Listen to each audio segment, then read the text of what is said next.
Students আসসালামু আলাইকুম। আমাকে দেখতে এবং শুনতে পাচ্ছ কিনা একটু আমাকে জানাও। আর পাশে আরেকজন দাঁড়ায় গেছে, ওনাকেও দেখতে পাচ্ছ কিনা একটু জানাও। তাহলে এই হচ্ছে আমাদের চ্যাপ্টার। আমার সাথে তোমাদের কার কার প্রথম ফিজিক্স ক্লাস একটু বলতে পারো। বইপত্র নিয়ে সুন্দর করে বসতে পারো, খাতাপত্র নিয়ে, ঠিক আছে?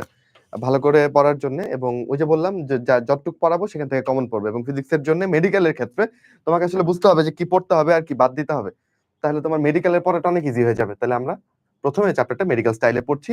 আর পাশাপাশি তো আমাদের যে একাডেমিক এইচএসসির জন্য সাজেশন সেটা তো ভাইয়া প্রোভাইড করছেনই, ঠিক আছে? চলো, তাহলে মেডিকেলের সবচেয়ে বেশি প্রশ্ন আসে এই চ্যাপ্টার থেকে, শুরুর অংশ থেকেই। এই পরিবাহী, অপরিবাহী, অর্ধপরিবাহী এটার কনসেপ্ট থেকেই সবচেয়ে বেশি প্রশ্ন আসে। বুঝতে পেরেছো? এদের উদাহরণ থেকে যে কোনটা অর্ধপরিবাহী, কোনটা অপরিবাহী, এই প্রশ্নগুলাই ঘুরে ফিরে বছর জুড়ে আসতেছে। মানে রিপিটেড প্রশ্ন, বারবার একই টাইপের প্রশ্ন।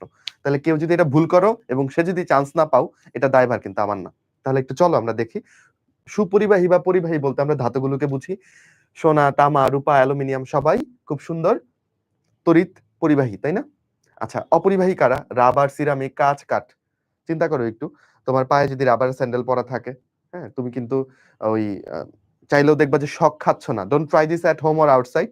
বাট তুমি যদি খালি পায়ে থাকো বা ভেজা পায়ে থাকো, তাহলে ওই যে সকেটের মধ্যে আঙুল যদি চলে যায় বা একটা তারে যদি তোমার খোলা তারে যদি হাত লাগে, তুমি শর্ট খাইতে পারো।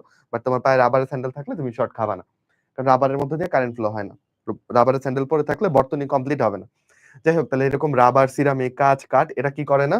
কারেন্ট ফ্লো করে না, তাহলে এরা বিদ্যুৎ অপরিবাহী। ওকে, অপরিবাহী আর কুপরিবাহী একই জিনিস।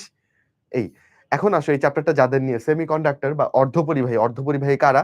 দেখো এটা কতবার আসছে, এটার বলার অপেক্ষা রাখে না অর্ধপরিবাহীর এক্সাম্পল। তাহলে বাচ্চারা একটু শিখো যে কোন কোনগুলো অর্ধপরিবাহী। যারা গ্রুপ 14 আছে তারা হচ্ছে অর্ধপরিবাহী। এবার কেউ যদি বলো ভাই আমি গ্রুপ 14 কারা আছে এগুলো পারি না, তাহলে খুবই অন্যায় হবে। বাচ্চারা, আমাদের এই চ্যাপ্টার পড়ার জন্য গ্রুপ 13 এর মৌলগুলো, গ্রুপ 14 এর মৌলগুলো এবং গ্রুপ 15 এর মৌলগুলো অবশ্যই জানতে হবে। হ্যাঁ, তোমরা বোধহয় গ্রুপ 1 আর গ্রুপ 2 এ যারা আছে ওদেরকে খুব সহজেই মনে রাখতে পারো, তাই না? ওই যে লিনাকে রুবি ছেঁচে ফেলেছে বা সামথিং। তারপরে যে বিধবা মায়ের ক্যাডার সন্তান বাদশা রহিম, এক একজন এক এক ভাবে মনে রাখো। রিলেট করতে পারলে পারছো, না পারলে এটা একটু বই থেকে দেখে নিবা। আমি এই 3টা গ্রুপ তোমাকে একটু শিখাই। তাহলে গ্রুপ 13 এ যারা আছে ওদেরকে কিভাবে মনে রাখতে পারি বলতো? গ্রুপ 13 আছে হচ্ছে বোরন, তাই না? আচ্ছা, এটাকে মনে রাখতে পারো বাংলাদেশ আওয়ামী লীগ গেল। কোথায় গেছে বাংলাদেশ আওয়ামী লীগ? ইন্ডিয়াতে, তাই না?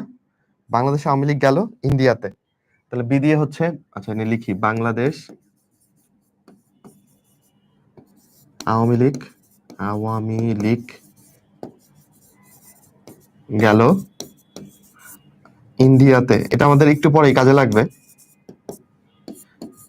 আচ্ছা, তেতে বোধহয় টেলুরিয়াম, এটার সংকেতটা দেখো তো, টি এল নাকি টি ই, একটু দেখো তো, এটা আমাকে জানাও। আচ্ছা, গ্রুপ 14 এ যারা আছে ওদেরকে কিভাবে মনে রাখতে পারি? ওদেরকে মনে রাখতে পারি হচ্ছে যে কলেজ সাইডে গেলে কি পাওয়া যাবে বলো? সিঙ্গারা পাওয়া যাবে, তাই না? কলেজ সাইডে গেলে সিঙ্গারা পাবে। ওকে, এটা হচ্ছে গ্রুপ 14। আর গ্রুপ 15 এ কারা আছে? গ্রুপ 15 এ আছে হচ্ছে তোমার নলকূপের পানিতে আর্সেনিক সমস্যা বিদ্যমান, ঠিক আছে? তাহলে লিখি, নলকূপের পানিতে আর্সেনিক, এটা তো আর্সেনিক বুঝতেছই। আচ্ছা, তাও লিখি, আর্সেনিক সমস্যা বিদ্যমান। এটা হচ্ছে গ্রুপ 15, তাই না? আর এটা কি বলো? এটা হচ্ছে কলেজ সাইডে গেলে সিঙ্গারা, কলেজে ক্যান্টিনে খুব মজার সিঙ্গারা বিক্রি করতো, মিস করতেছি এখন, পাবে। আমি যদি ভুল না করে থাকি, এই হচ্ছে আমাদের গ্রুপ 13, 14, 15, এগুলো একটু শিখতে হবে। এর মধ্যে গ্রুপ 14 হচ্ছে আমাদের অর্ধপরিবাহী, বুঝছো? গ্রুপ 14 হচ্ছে অর্ধপরিবাহী। গ্রুপ 14 এর কোনগুলো বলো? এই যে কার্বন, সিলিকন, জার্মেনিয়াম, এই পর্যন্ত হচ্ছে আমাদের অর্ধপরিবাহী। এই 3টা ছাড়াও আরো কিছু আছে। কি কি আছে চলো একটু দেখি। ক্যাডমিয়াম সালফাইড, তাহলে ক্যাডমিয়াম সালফাইড এটা হচ্ছে অর্ধপরিবাহী। গ্যালিয়াম আর্সেনাইড, তাহলে গ্যালিয়াম আর্সেনাইড এগুলো হচ্ছে অর্ধপরিবাহী। তাহলে এই 5টা নাম একটু মনে রাখা যাবে বাচ্চারা? না মনে রাখলে তোমারই লস, শিওর প্রশ্ন আসবে আবারও ঘুরে ফিরে। নিচের কোনটা অর্ধপরিবাহী তোমাকে অবশ্যই চিনতে হবে। এবার আসো আমরা ওদের মধ্যে একটু আপেক্ষিক রোধের তুলনা করি। বাচ্চারা বোধহয় অলরেডি তোমরা জানো, চলতরিতার ক্লাস খুব সম্ভবত তোমাদের হয়েছে, তুরাব ভাই পড়ানোর কথা, নাকি সেকেন্ড টাইম ব্যাচে পড়াইলো, মনে নাই পুরোপুরি। তাহলে চলতরিতে তুমি যদি পড়ে থাকো, সেখানে তুমি দেখছো যে রোধ এবং আপেক্ষিক রোধ দুইটা ডিফারেন্ট জিনিস, তাই না? যেমন আমার কাছে ধরো একটা তামার তার আছে, এই তামার তারটাকে যদি আমি মাঝখান থেকে কেটে 2 ভাগ করে ফেলি, তার আপেক্ষিক রোধে কিন্তু কোনো চেঞ্জ হবে না। কারণ আপেক্ষিক রোধ ডিপেন্ড করে হচ্ছে উপাদানের উপর। আমি তো তামার তার, তামা তো চেঞ্জ করি নাই, একই তামা আছে। তাহলে তার আপেক্ষিক রোধ সেম থাকবে। কিন্তু দৈর্ঘ্য অর্ধেক হয়ে যাওয়ায় তার রোধও কিন্তু কি হয়ে যাবে? অর্ধেক হয়ে যাবে। রোধ কমে যাবে কিন্তু আপেক্ষিক রোধ চেঞ্জ হবে না। দৈর্ঘ্য প্রস্থ চেঞ্জ করে আপেক্ষিক রোধ চেঞ্জ করা যায় না, তাই না? তাপমাত্রা চেঞ্জ করলে আপেক্ষিক রোধ চেঞ্জ হতে পারে, উপাদান চেঞ্জ করলে আপেক্ষিক রোধ চেঞ্জ হতে পারে। চলতরিতের পড়া। ওকে, রোধ। আচ্ছা, তাহলে এখানে আমরা আপেক্ষিক রোধ নিয়ে আলোচনা করছি। আপেক্ষিক রোধকে আমরা কি দিয়ে প্রকাশ করি বলো? রো দিয়ে প্রকাশ করি, এবং এটার একক কি? Ohm metre. তাহলে তামার আপেক্ষিক রোধ কত বলো? 10⁻⁸ ওহম মিটার, যেটা অনেক কম। তাহলে তামার আপেক্ষিক রোধটা অনেক কম। একটু অপরিবাহীর আপেক্ষিক রোধ দেখি। কাঁচ একটা অপরিবাহী, এটার আপেক্ষিক রোধ দেখো 10⁻16 ওহম মিটার। এটা তো অনেক কম ছিল, এটা দেখো অনেক অনেক বেশি। কাচের আপেক্ষিক রোধ দেখছো? 10⁻16 মানে অনেক বড় সংখ্যা। এবার অর্ধপরিবাহীর আপেক্ষিক রোধটা কেমন হবে? এই দুইটার মাঝখানে কোনো একটা কিছু হবে, তাই না? ওর রোধটা অপরিবাহীর মতো অত বেশিও না, ওর আপেক্ষিক রোধটা পরিবাহীর মতো অত কমও না। ওই রেঞ্জটা কত বলো? এই রেঞ্জটাও একটু পড়তে হবে। 10⁻⁵ থেকে 10⁸ এটা হচ্ছে অর্ধপরিবাহীর আপেক্ষিক রোধের রেঞ্জ। ডান? আমরা কিন্তু পড়ে ফেলছি অনেকখানি। আরেকটা টপিক বাকি, মানে আরেকটা অংশ বাকি এখানকার, সেটা হচ্ছে তাপ দিলে কার রোধের কেমন পরিবর্তন ঘটবে। বাচ্চারা একটু চিন্তা করবা। তুমি যদি একটা, ধরো এটা একটা লোহা তার, তুমি যদি একে তাপ দাও, তখন কি হবে জানো? তখন একে তাপ দিলে লোহার অণুগুলো লাফালাফি করবে, কম্পন তৈরি হবে তাপের ফলে, একটু ওরা কম্পিত হবে, ভাইব্রেটেড হবে। এটার মধ্য দিয়ে মুক্ত ইলেকট্রনগুলো ফ্লো হতে গেলে সে বাধা প্রাপ্ত হবে। সে অণুগুলোর ভাইব্রেশনের জন্য, বুঝছো, মুক্ত ইলেকট্রনগুলো ফ্রিলি মুভ করতে পারবে না। ইলেকট্রন যদি বাধাপ্রাপ্ত হয়, সেটাই তো রোধ। M I right? ইলেকট্রন বাধাপ্রাপ্ত হচ্ছে অণুর কম্পনের জন্য। অণু কেন কম্পিত হচ্ছে? তুমি তাপ দিচ্ছ তাকে। তাহলে তাপ দিলে ইলেকট্রনের বাধা বাড়তেছে না লোহার ক্ষেত্রে? তাহলে এখানে রোধ কেমন হলো? তাপ দিলে বেড়ে গেল। পরিবাহীর ক্ষেত্রে তাই তাপ দিলে রোধ বেড়ে যায়, বুঝছো? পরিবাহীর ক্ষেত্রে তাপ দিলে রোধ বেড়ে যায়। আচ্ছা, অর্ধপরিবাহীর ক্ষেত্রে তাপ দিলে উল্টা ঘটনা ঘটে, রোধটা কমে যায়। কেন কমে যায়? এটা আমরা যখন ব্যান্ড থিওরি পড়বো একটু পরেই, পরের টপিকে ওইটা ক্লিয়ার করছি। এই পর্যন্ত পড়া বুঝতে পারছো কিনা? এই অংশ সব থেকে ইম্পর্টেন্ট পার্ট, এই চ্যাপ্টারের শুরুর পার্টটা সবাই বুঝছো কিনা একটু জানাই দাও তাড়াতাড়ি। রেসপন্সিভ হবে আমার বাচ্চারা, তাহলে আমার ক্লাস খুব দ্রুত আগাবে। আচ্ছা, ফিজিক্সে তুরাব ভাইয়া সেরা, খুব ভালো কথা।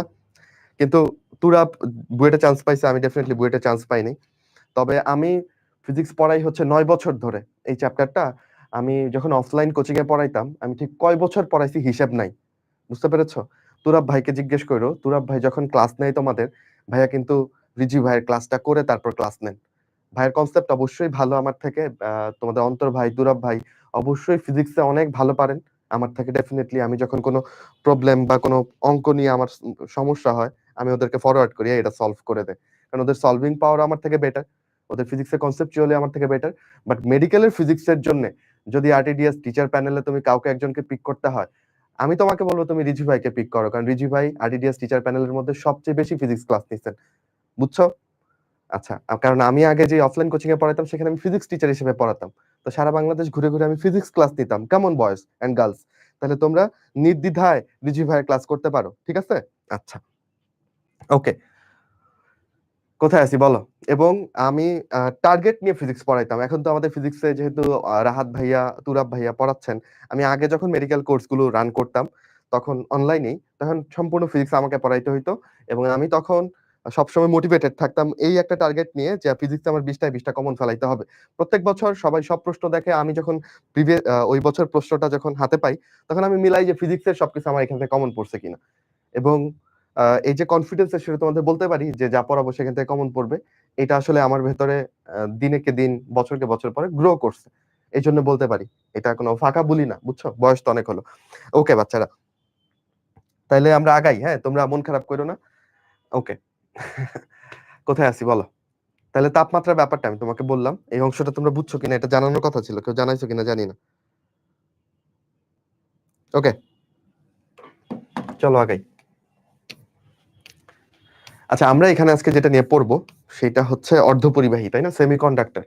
তো সেমিকন্ডাক্টর হিসেবে এখানে দেখো একটা জার্মেনিয়াম নিছি। জার্মেনিয়ামের অণুগুলো কিভাবে থাকে সেটাই ছবিতে দেখিয়েছে, এবং রিজভী ভাইয়ের কথা তোমরা জানো যে ছবি দেখতে জানে না সে ঝড়ের আর্তনাদ শুনে, তাহলে একটু ছবিটা দেখো। ও যেহেতু গ্রুপ 14 তাহলে ওর লাস্ট শেলে কয়টা থাকবে? 4টা ইলেকট্রন। আমরা শুধু লাস্ট শেলের ইলেকট্রন গুলো দেখাইছি। ওকে, আচ্ছা, তাহলে লাস্ট শেলে ইলেকট্রন কোনটা? এইটা হচ্ছে তার লাস্ট শেল। এই যে 4টা ইলেকট্রন, ভেতরের গুলো আর দেখাই নাই। একটা ব্যাপার খেয়াল করো, পাশাপাশি দুইটা জার্মেনিয়ামের অণু, ওদের মধ্যে কিন্তু একটা বন্ধন করে লেগে আছে। একটা জার্মেনিয়ামের টুকরা ধরো আমি তোমাকে দিলাম, সেখানে জার্মেনিয়ামের অণুগুলো পরস্পরের সাথে কি বন্ধন করে আছে বলো? সমযোজী বন্ধন করে আছে। এই বন্ধনটার নাম কি? সমযোজী বন্ধন। ওরা ইলেকট্রন শেয়ার করে সমযোজী বন্ধন করে আছে। ঠিক আছে, এই অর্ধপরিবাহীটাকে তুমি কি বিশুদ্ধ বলবা নাকি অবিশুদ্ধ বলবা বলো? তুমি ডেফিনেটলি এটাকে বলবা হচ্ছে বিশুদ্ধ। কেন ভাইয়া?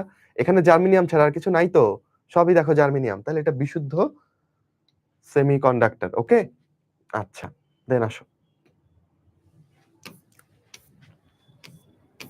আমরা একটু পরেই দেখবো অবিশুদ্ধ সেমিকন্ডাক্টর বা এক্সট্রিনসিক। ওইখানে একটু ভেজাল মেশানো হবে, অপেক্ষা করো এটার জন্য। আমরা একটু বই ধরেই আগাচ্ছি। ওকে, ফাইন, আমরা একটু ব্যান্ড থিওরিটা পড়বো, ঠিক আছে? আচ্ছা, এটা ছোটবেলায় আমার বুঝতে খুব কষ্ট হইতো, বাট আই হোপ যে আমি তোমাদের বুঝাইতে পারবো। যদি তোমরা চাও তাহলে আমার কি লাগবে? তোমাদের পূর্ণ মনোযোগ, আর কিছু নয়। আর অবশ্যই ক্লাস শেষে ক্লাসের একটা নোট কিন্তু আপনারা জমা দিবেন। ক্লাসের যে কোনো একটা ছবি নিয়ে অবশ্যই পোস্ট করবেন, এবং ক্লাস কেমন ছিল বুঝছেন কিনা সেগুলো গ্রুপে একটু কষ্ট হলেও জানাবেন, ঠিক আছে? ওকে, সকালের ক্লাসটার ব্যাপারে কিন্তু কেউ তেমন একটা চোখে পড়ে নাই, 1-2 জন ছাড়া। তো তোমরা একটু ক্লাসগুলো যে হচ্ছে এবং তোমরা যে করছো সেটা একটু জানান দিও। বাচ্চারা, এখানে আমরা একটা গ্রাফিক্যাল প্রেজেন্টেশন, গ্রাফের মাধ্যমে একটা জিনিস দেখাইছি। ভাই কি দেখাইছি? গ্রাফের এক্স অক্ষ বরাবর কিছু নাই, ওয়াই অক্ষ বরাবর খেয়াল করো। এখানে আমরা শক্তি ব্যান্ড, শক্তি ইলেকট্রন ভোল্ট হচ্ছে শক্তির একক। তো ইলেকট্রন ভোল্ট এককে আমরা এখানে শক্তি দেখাইছি। ওকে, তাহলে মনে করো এখানে হচ্ছে 0 ইলেকট্রন ভোল্ট। ওয়েট, এখানে 0 ইলেকট্রন ভোল্ট, ঠিক আছে? আচ্ছা, তারপরে মনে করো তুমি এইখানে মনে করো, আচ্ছা কই দেখাবো, এখানে দেখাই। ওকে, এইখানে মনে করো হচ্ছে 5, ওকে, এখানে মনে করো 10, এখানে মনে করো হচ্ছে 15, এখানে মনে করো 20। একক কি বলো? Electron volt. আচ্ছা, তাহলে আমি একটা গ্রাফে ইলেকট্রন ভোল্ট নিলাম ওয়াই অক্ষ বরাবর। খেয়াল করো বাচ্চারা, একটা পরমাণুর কথা চিন্তা করো, এটা তার নিউক্লিয়াস, কেমন? আচ্ছা, এবার ধর এটা তার লাস্ট শেল, সর্ববহিস্থ স্তর। এখানে একটা ইলেকট্রন ঘোরাঘুরি করতেছে, এটা একটা ইলেকট্রন, কেমন? আচ্ছা, এই ইলেকট্রনের যে শক্তিটা থাকবে সেটাকে আমি তার বলবো যোজন ব্যান্ডের শক্তি। তাহলে যোজন ব্যান্ড বলতে বুঝি আমরা লাস্ট শেলের ইলেকট্রনের যে শক্তি, সেটাই হচ্ছে তার কি বলো? যোজন ব্যান্ডের শক্তি। এবার তুমি যদি চাও যে এই ইলেকট্রনটা কারেন্ট ফ্লো করুক, কারেন্ট ফ্লো মানে কি? ইলেকট্রনের ফ্লো, রাইট? কারেন্ট ফ্লো মানে তো ইলেকট্রনের ফ্লো। আচ্ছা, কিন্তু এখানে তো ও পরমাণুর মধ্যে আবদ্ধ, তাহলে ওকে অবশ্যই কি মুক্ত ইলেকট্রন হইতে হবে। ধরো ইলেকট্রনটা এখান থেকে আরো শক্তি অর্জন করে সে এখন ফ্রি হয়ে গেছে, সে এখন কি বলো? সে এখন ধরো ফ্রি ইলেকট্রন। তাহলে তাকে আসলে কি শক্তি অর্জন করতে হয়েছে? শক্তি অর্জন করে নিউক্লিয়াসের আকর্ষণকে উপেক্ষা করে তাকে ফ্রি হইতে হয়েছে। যখন এরকম ফ্রি হয়ে যাবে তখন তাকে আমরা বলবো পরিবহন ইলেকট্রন বা মুক্ত ইলেকট্রন। তাহলে এই মুক্ত ইলেকট্রনের যে শক্তি, সেই শক্তির যে রেঞ্জটা আছে, লিমিটটা আছে, যে এই পরিমাণ শক্তি থাকলে সে ফ্রি হইতে পারবে, সেটাকে আমরা বলতেছি হচ্ছে পরিবহন ব্যান্ড। কি বলি বলো? সেই শক্তির ব্যান্ড বা শক্তির রেঞ্জটাকে আমরা বলি পরিবহন ব্যান্ড। আর যদি লাস্ট শেলে ইলেকট্রনটা থাকে, তখন সে শক্তি, তার একটা শক্তি থাকে, সেই শক্তি নিয়ে সে ঘুরতেছে, সেই শক্তিকে আমরা বলি হচ্ছে যোজন ব্যান্ডের শক্তি। তাহলে অবশ্যই যোজন ব্যান্ড থেকে কি পরিবহন ব্যান্ডের শক্তি বেশি হওয়ার কথা, কারণ সেই শক্তি অর্জন করেই সে কোথায় আসে? পরিবহনে আসে, ফ্রি হয়। আমি কি বুঝাইতে পারছি কিনা এই কথাগুলো? তুমি একটু আমাকে বলো। যোজন ব্যান্ড এবং পরিবহন ব্যান্ড,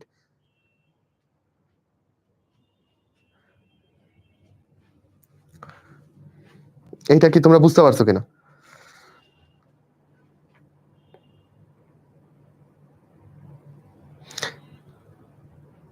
এই তোমরা যুদ্ধ করতেছো এখনো?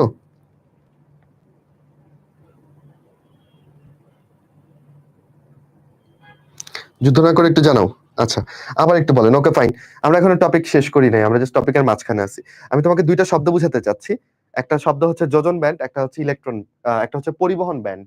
ব্যান্ড বলতে আমি একটা শক্তির রেঞ্জকে বুঝাচ্ছি, ঠিক আছে? যেমন ধরো বয়সের একটা ব্যান্ড দিলাম, যে একটা ধরো গ্রুপ অফ পিপল দাঁড়ায় আছে, 40 জন মানুষ দাঁড়ায় আছে। আমি বললাম যে এখানে যারা, যাদের বয়সের ব্যান্ড হচ্ছে 30 থেকে 35 বছর, তারা উঠে আসেন। তাহলে 30 থেকে 35 বছর যাদের বয়স, যেমন ধরো তোমাদের অন্তর ভাই, ঠিক আছে, সে ধরো উঠে আসলো। আচ্ছা, বলতে বলতে অন্তর ভাই চলে আসছে। আচ্ছা, ঠিক আছে। তো ব্যান্ড বলতে আমি একটা রেঞ্জকে বুঝাচ্ছি, কিন্তু এখানে বয়সের রেঞ্জ না, এখানে শক্তির রেঞ্জকে বুঝাচ্ছি। তাহলে দুইটা ব্যান্ডের কথা বলতেছি, একটা যোজন ব্যান্ড, একটা হচ্ছে পরিবহন ব্যান্ড। তাহলে কার শক্তি? এখানে ইলেকট্রনের শক্তি। যোজন ব্যান্ড বলতে ইলেকট্রনটা যখন লাস্ট শেলে ঘুরতেছে, যোজন শক্তি স্তর বলতে আমরা কোনটা বুঝবো? লাস্ট শেলটা বুঝবো।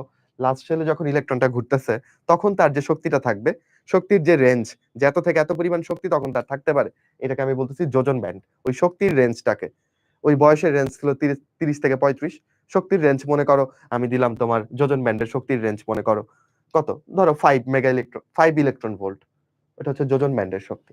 এবার সে যদি পরিবহন ব্যান্ডে আসতে চায়, তাহলে তাকে আরো শক্তি অর্জন করতে হবে ফ্রি হওয়ার জন্য। ওকে, তাহলে সেই শক্তি তুমি তাপ দিয়ে দিতে পারো, অথবা অন্যভাবে দিতে পারো, যে কোনো ভাবে দিলে সেই শক্তি অর্জন করে সে পরিবহন ব্যান্ডে আসলো। এখানে একটু শক্তিটা একটু বেশি, সেই শক্তি কোত্থেকে নিল? ধরো তাপ থেকে নিল, নিয়ে সে ফ্রি হয়েছে। এখন সে ফ্রি, এখন সে কারেন্ট ফ্লো করতে পারবে। এখানে থাকলে সে কারেন্ট ফ্লো করতে পারতেছিল না। আমরা এই ছবি দুইটা একটু বোঝার চেষ্টা করি বাচ্চারা। প্রথমে আমরা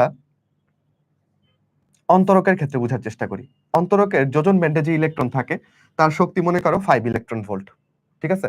অন্তরক ধরো এটা হচ্ছে আহ ধরো কাচের একটা অণুর ইলেকট্রন, তাহলে এই ইলেকট্রনটা শক্তি হচ্ছে ধরো 5 ইলেকট্রন ভোল্ট। সে যদি ফ্রি ইলেকট্রন হতে চায়, তাহলে তার কমপক্ষে ধরো 16 ইলেকট্রন ভোল্ট হইতে হবে। তাহলে তাকে আরো তোমার কত, কমপক্ষে ওই দেখো 6 থেকে 15 ইলেকট্রন ভোল্ট, মানে অনেকখানি শক্তি তাকে দিতে হবে। এইটুকু শক্তি একটা ইলেকট্রনকে দেওয়া পসিবল না, কোনোভাবেই তুমি এইটুকু শক্তি ওকে দিতে পারতেছো না।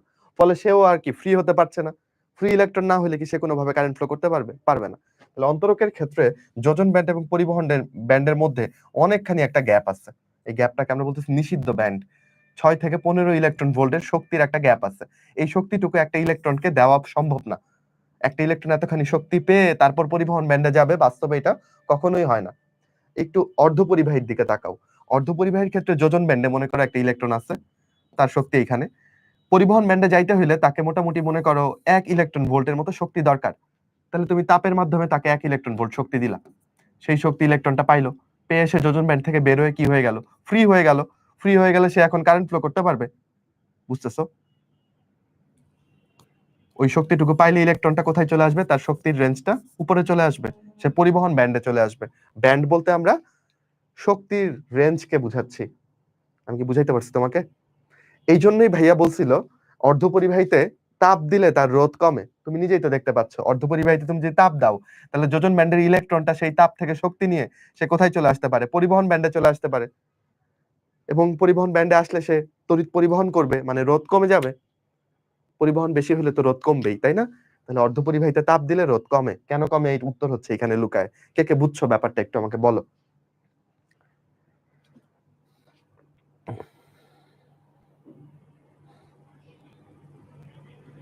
যোজ্য স্তরের শক্তিও কি বলা যায় ভাইয়া? আচ্ছা, বুঝি নাই কি বলছো প্রশ্নটা। একটু এইটাই দেখো এবার পরিবাহীর ক্ষেত্রে কি অবস্থা হয়েছে। পরিবাহীর ক্ষেত্রে বাচ্চারা যোজন ব্যান্ডের শক্তি মনে করো এই পর্যন্ত, ঠিক আছে।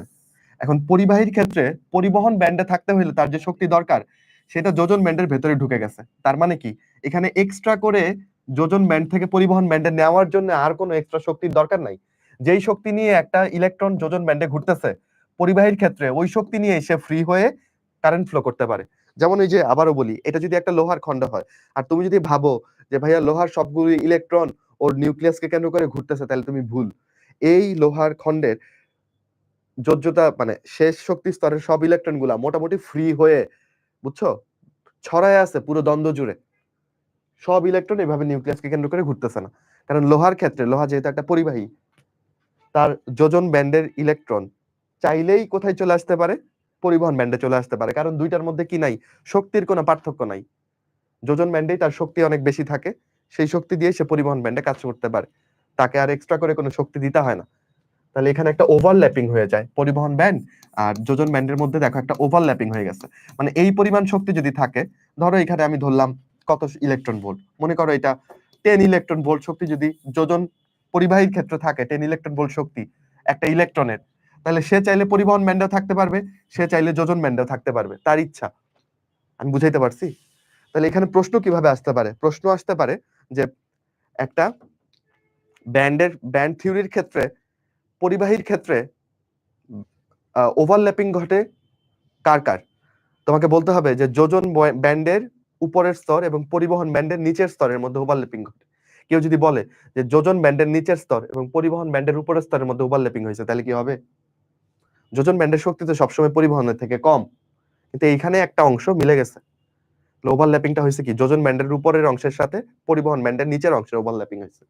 এই ব্যাপারটা একটু বুঝতে হবে।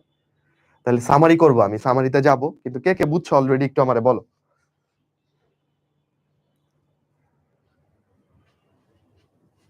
একটু বলো যে ভাই এটা মোটামুটি বুঝছি, দুইটা শব্দ যোজন ব্যান্ড আর পরিবহন ব্যান্ড, এগুলো আসলে শক্তি। কতটুকু শক্তি থাকলে সে যোজন ইলেকট্রন হিসেবে থাকতে পারবে, কতটুকু শক্তি থাকলে সে ফ্রি ইলেকট্রন হিসেবে থাকতে পারবে, এই দুইটা মিন করে।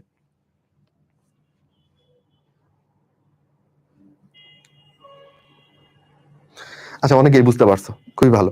এতক্ষণ সময় নিয়ে কেউ কখনো এটা মানে পড়াই নেই, ফলে আমিও আসলে ছোটবেলায় ক্লিয়ারলি বুঝতে পারতাম না যে এই ব্যান্ড গুলো দিয়ে কি বুঝাচ্ছে। এটা যে আসলে কিছুই না, এটা যে আসলে শক্তির একটা গ্রাফিক্যাল প্রেজেন্টেশন দেখাইছে, আর কিছুই না। যে এই পরিমাণ শক্তি থাকলে সে ফ্রি ইলেকট্রন, এই পরিমাণ শক্তি থাকলে সে হচ্ছে লাস্ট শেলে ঘুরার যোগ্যতা সম্পন্ন ইলেকট্রন। এবার অপরিবাহীর ক্ষেত্রে এর মাঝখানে একটা বিশাল গ্যাপ, শক্তির অনেক পার্থক্য। অপরিবাহীর পরিবহন ব্যান্ডে যাইতে হলে অনেকখানি শক্তি তাকে দিতে হয়, যেটা দেওয়া সম্ভব না, এই জন্য সে সারা জীবন অপরিবাহী হিসেবে থেকে যাবে। পরিবাহীর ক্ষেত্রে এরকম কোনো গ্যাপ নাই, যে ইলেকট্রনটা যোজন ব্যান্ডে আছে সে চাইলেই পরিবহন ব্যান্ডে চলে যেতে পারে, এদের মাঝখানে কোনো শক্তির পার্থক্যই নেই, ফলে আলাদা করে তাপ টাপ দেওয়ার দরকার পড়ে না। পরিবাহী সবসময় এমনিতেই পরিবহন করতে পারে।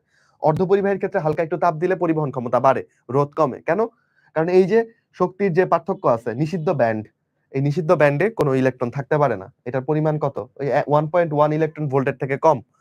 তো এইটুকু ইলেকট্রন ভোল্ট শক্তি তুমি যদি তাপের মাধ্যমে তাকে দিতে পারো, তাহলে যোজন ব্যান্ডের ইলেকট্রনটা সেই শক্তি গ্রহণ করে সে ফ্রি হয়ে যেতে পারে, সে পরিবহন ব্যান্ডের শক্তি সমতুল্য শক্তি সম্পন্ন হয়ে যেতে পারে, তখন সে কারেন্ট ফ্লো করবে। তাই তাপ দিলে অর্ধপরিবাহীর ক্ষেত্রে কারেন্ট ফ্লো বাড়ে, রোধ কমে। বাচ্চারা বুঝছো কিনা বলো? হ্যাঁ, এখান থেকে অনুধাবনমূলক প্রশ্ন আসবে, অন্তর ভাই বলছে, যেন তুমি সুন্দর করে বুঝায় লিখতে পারো।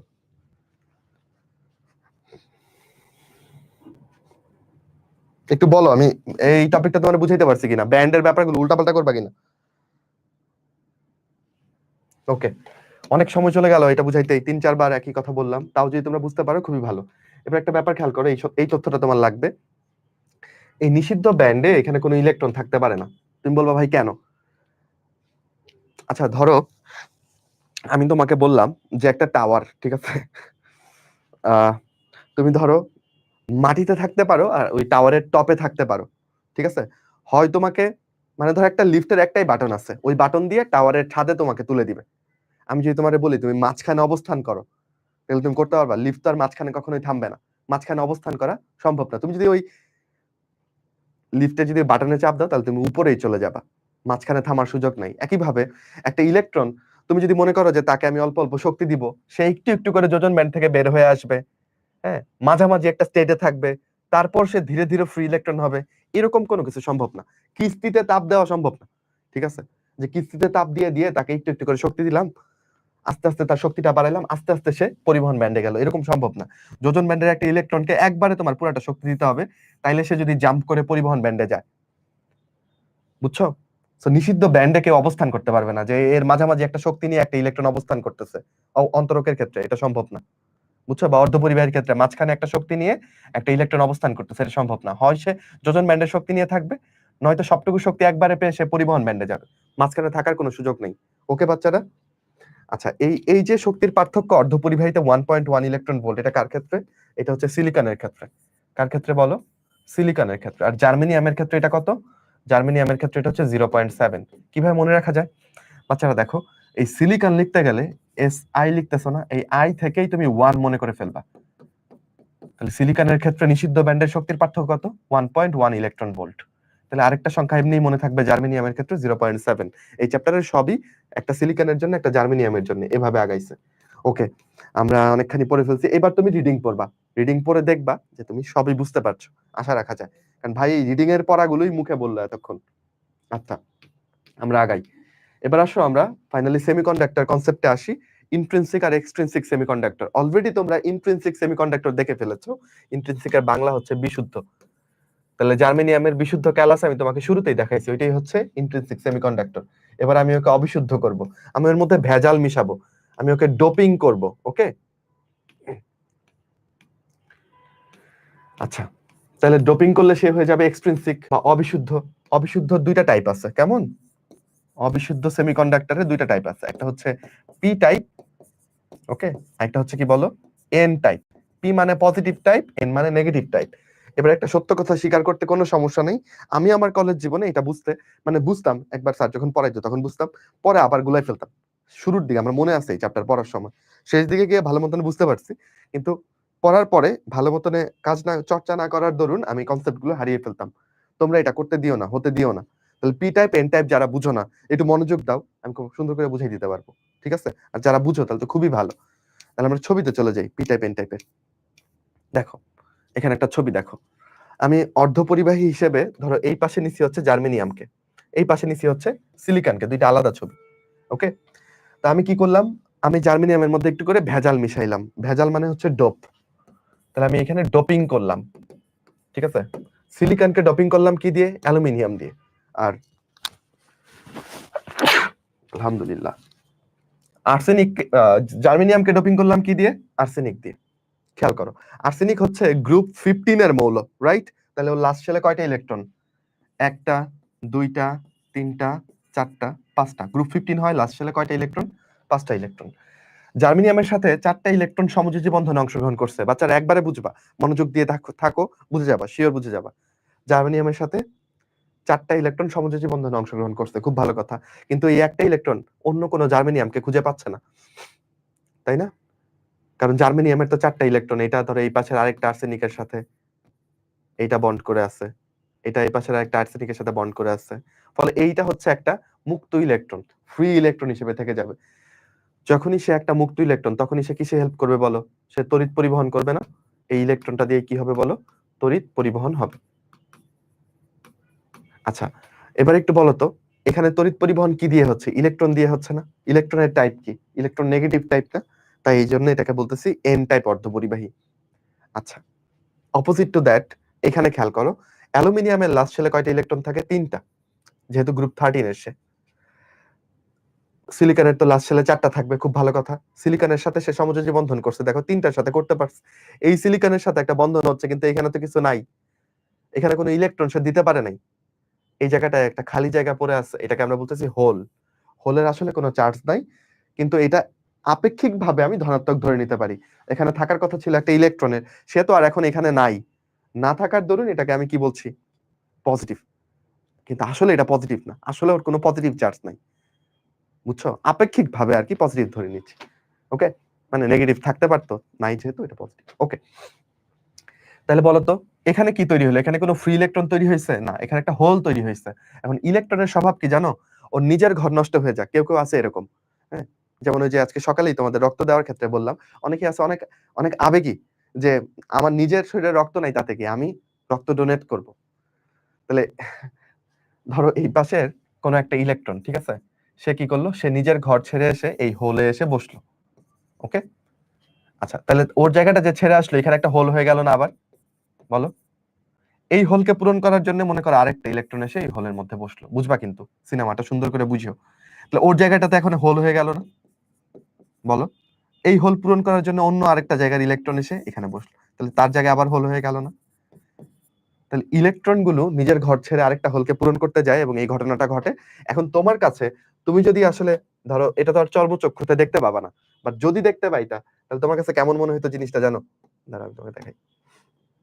তোমার কাছে মনে হইতো যে বেসিকলি এই হোলটাই আসলে দৌড়াচ্ছে, এখান থেকে এখানে আসলো, তারপর এখান থেকে হোলটা এখানে আসলো, তারপর এখান থেকে এখানে হোলটা এখানে আসলো।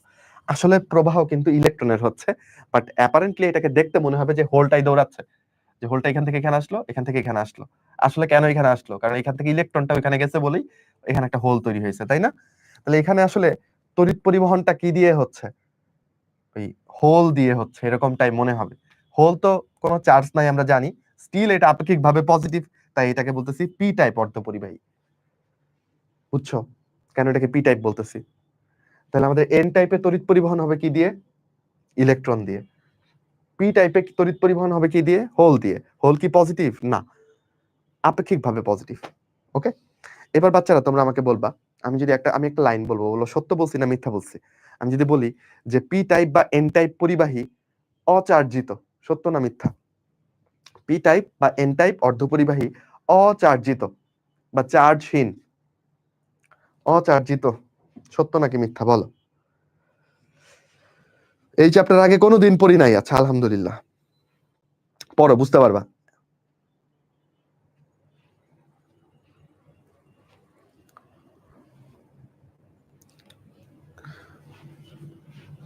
আচ্ছা, ম্যাক্সিমামই ট্রু বলতেছো, ভেরি গুড। তাহলে ভাই সবসময় মিথ্যা কথা বলে না যে সবসময়ই তোমরা ফলস বলবা, এটা সত্য কথাই বলছি।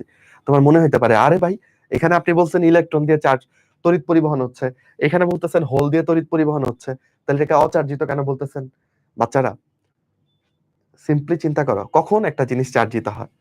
তুমি সোডিয়াম থেকে একটা ইলেকট্রন সরাই নিলা, তুমি সেটাকে সোডিয়াম প্লাস বানাইলা, তখন সে চার্জিত হয়েছে, রাইট? এখানে একটা ইলেকট্রনকে তুমি সরাই নিছিলা, এখানে কোনো ইলেকট্রন তুমি সরাই নিছো? তুমি জাস্ট তোমার কাছে একটু জার্মেনিয়ামের একটা খন্ড ছিল, এই খন্ডের মধ্যে কয়েক ফোঁটা আর্সেনিক মিশাইছো, তুমি কোনো আয়ন মিশাইছো? না তো।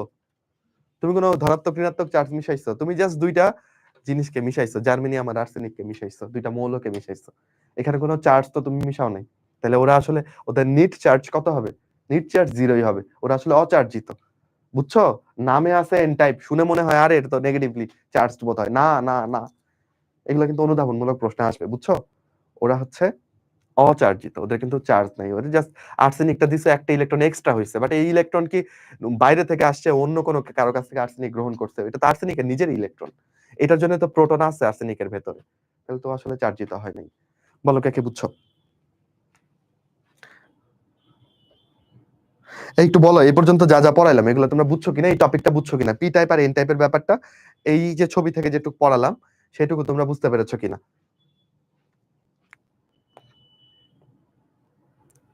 একটু না জানাইলে কষ্ট হয়ে যায় আমার জন্য, আমি আবার একটু সামারি করি তোমাদের জন্য কি হলো ব্যাপারটা। আচ্ছা, এন টাইপের ক্ষেত্রে আমরা এন টাইপ যদি পেতে চাই, আমরা অবশ্যই এমন একটা জিনিস দিয়ে ডোপ করব। ডোপ মানে কি? ভেজাল মিশাবো। এখানে ভেজাল হিসেবে কাকে মিশাইছে? আর্সেনিককে। জার্মেনিয়াম যখন একা একা ছিল তখন সে ছিল ইন্ট্রিনসিক অর্ধপরিবাহী, বিশুদ্ধ অর্ধপরিবাহী। বিশুদ্ধ জিনিস আমাদের ভালো লাগছে না, আমাদের মনে হলো একটু ভেজাল মিশাই। ভেজাল হিসেবে কাকে মিশাইলাম? আর্সেনিককে। আর্সেনিকের লাস্ট শেলে কয়টা ইলেকট্রন? 5টা। একটা ইলেকট্রনকে আমরা জায়গা দিতে পারি নাই, সেই একটা ইলেকট্রনই হচ্ছে ফ্রি ইলেকট্রন। তুমি মনে মনে চিন্তা করতে পারো, ভাই আপনি বলতেছেন এই একটা ইলেকট্রন তড়িৎ পরিবহন করবে, কিন্তু একটা ইলেকট্রন আর কতটুকু তড়িৎ পরিবহন করবে? বাচ্চারা তোমাকে এখানে বুঝতে হবে, তুমি যখন অল্প একটু আর্সেনিক মিশাচ্ছ, সেখানে আসলে কয়েক কোটি অণু আর্সেনিক তুমি মিশাই ফেলছো। তুমি তো আর এখনো আর্সেনিক মিশাচ্ছ না, তুমি ধরো এইটুকু গ্যালিয়াম জার্মেনিয়ামের মধ্যে 2 ফোঁটা আর্সেনিক দিলা, ওকে, অল্প একটু আর্সেনিক দিলা, তো ওইখানে তো কোটি কোটি আর্সেনিক দিচ্ছ, তো কোটি কোটি আর্সেনিক থেকে কোটি কোটি মুক্ত ইলেকট্রন আসবে, সো তড়িৎ পরিবহন ওইগুলা দিয়ে হবে, চিন্তার চিন্তার কোনো কারণ নেই। এবার আই বাচ্চারা, এখানে যেটা করছে, এখানে ত্রিযোজি মৌল বসাইছি, ত্রিযোজি মানে লাস্ট শেলে 3টা ইলেকট্রন, অ্যালুমিনিয়াম। তাহলে অ্যালুমিনিয়াম যদি বসাও, তখন এখানে একটা ইলেকট্রনের একটা ফাঁকা জায়গা তৈরি হয়, এখানে কেউ থাকে না, এটাকে আমরা হোল নামে ডাকতেছি। ইলেকট্রনের স্বভাব হচ্ছে নিজের ঘর ছেড়ে এসে আরেকজনের ঘর ঠিক করা। তাহলে অন্য আরেকটা পাশের একটা ইলেকট্রন এখান থেকে উঠে এসে এই হোল পূরণ করবে, সেখানে আবার হোল তৈরি হয়ে যাবে। সেই হোল পূরণ করার জন্য অন্য আরেকটা ইলেকট্রন আসবে, এখানে আবার হোল হয়ে যাবে। আমি কি বুঝাইতে পারতেছি? তাহলে আপাত দৃষ্টিতে দেখে মনে হবে যে হোলটাই বোধহয় এই দিক থেকে এইদিকে পরিবাহিত হচ্ছে, নীল রঙে গতিপথ দেখাইছি। তো এখানে মনে হবে তড়িৎ পরিবহন হচ্ছে হোল দিয়ে, হোলটা কোনো চার্জ নাই হোলের মধ্যে, কিন্তু অ্যাপারেন্টলি এটাকে আমরা পজিটিভ চার্জ ধরে নিতে পারি যেহেতু এখানে কোনো ইলেকট্রন নাই। সো হোলকে পজিটিভ ধরে নিলে এই জন্য এটাকে আমরা পি টাইপ অর্ধপরিবাহী বলতেছি। সত্যিকার অর্থে এন টাইপ এবং পি টাইপ কোনো অর্ধপরিবাহী চার্জিত না, তারা অচার্জিত। বলো কে কে বুঝছো?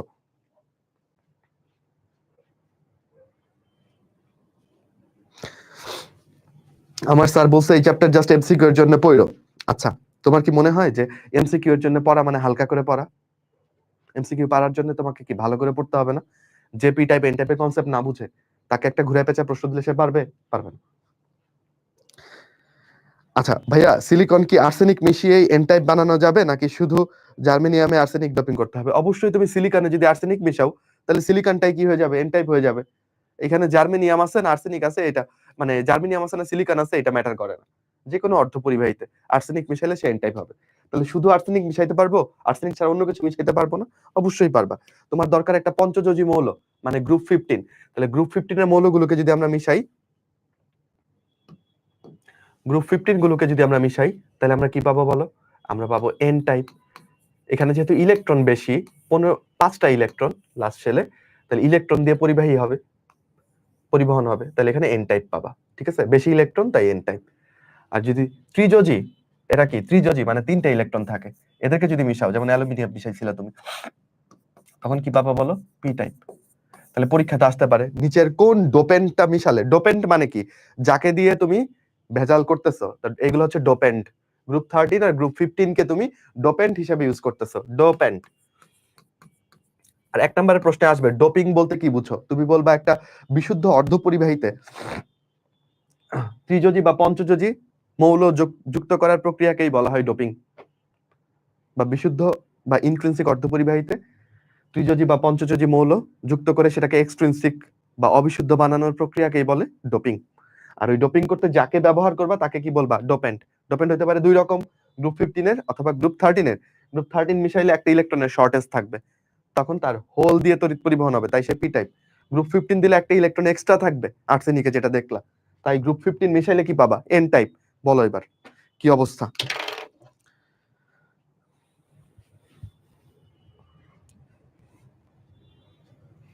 একটু জানাও আমাকে যে বুঝতে পারছো কিনা। বুঝছো না? আচ্ছা, তাহলে আমি বোধহয় আগাইতে পারি, তাই না? ওকে, তাহলে উপরের পড়াগুলো, এই যে এখানে যে এত এত কথা লিখছে, এগুলো সব হচ্ছে আমি তোমাকে বললাম। ঠিক আছে, এবার রিডিং পড়ার দায়িত্ব কার? তোমার। ঠিক আছে, আচ্ছা। তাহলে পি টাইপের ক্ষেত্রে সংখ্যা গুরু বাহক যদি আসে, যে পি টাইপের ক্ষেত্রে সংখ্যা গুরু বাহক কি? গুরু মানে হচ্ছে বেশি, সংখ্যা গুরু বাহক যেহেতু পি টাইপ, তাহলে পজিটিভটাই সংখ্যা গুরু, মানে হোল হচ্ছে সংখ্যা গুরু বাহক। আর যদি বলে সংখ্যা লঘু বাহক, তখন বলবা ইলেকট্রন। ইলেকট্রন দিয়ে অল্প কিছু পরিবহন হইতে পারে, তাই এটাকে বলতেছি হচ্ছে সংখ্যা লঘু। লঘু মানে কম, সংখ্যা লঘু পরিবাহককে বলো ইলেকট্রন, আর সংখ্যা গুরু হোল। আচ্ছা, এবার যদি এন টাইপের ক্ষেত্রে জিজ্ঞেস করি যে এন টাইপের ক্ষেত্রে সংখ্যা গুরু বাহক কোনটা, তাইলে বলতে হবে ইলেকট্রন। এটাই হচ্ছে সংখ্যা গুরু এন টাইপের ক্ষেত্রে। এটা নামই বুঝে যায় যে এন টাইপ নেগেটিভ টাইপ, তাহলে ইলেকট্রন দিয়ে পরিবহন হবে, তাহলে তো সংখ্যা গুরু বাহককে ইলেকট্রন। আর সংখ্যা লঘু বাহক কাকে বলবা? এখানে সংখ্যা লঘু বাহক কাকে বলবা? হোল কে বলবা। হোল তো নাই, লঘু মানে কম বা নাই, সংখ্যা লঘু হচ্ছে কি বলো? হোল। পারবো? ডান। তাহলে আমরা পড়ে ফেললাম আমাদের অর্ধপরিবাহীর যে 2টা এক্সাম্পল, মানে ইন্ট্রিনসিক এক্সট্রিনসিক, এক্সট্রিনসিকের ভেতরে আবার 2 রকম, এগুলো পড়ে ফেললাম, কিভাবে বানাবো সেটা পড়ে ফেললাম। ওকে, পি টাইপ এন টাইপ তড়িৎ নিরপেক্ষ, মানে কি? অচার্জিত, এই জন্য ওটা তড়িৎ নিরপেক্ষ। ওকে, এরপরে আমরা পড়বো ডায়োড, খুবই ইম্পর্টেন্ট।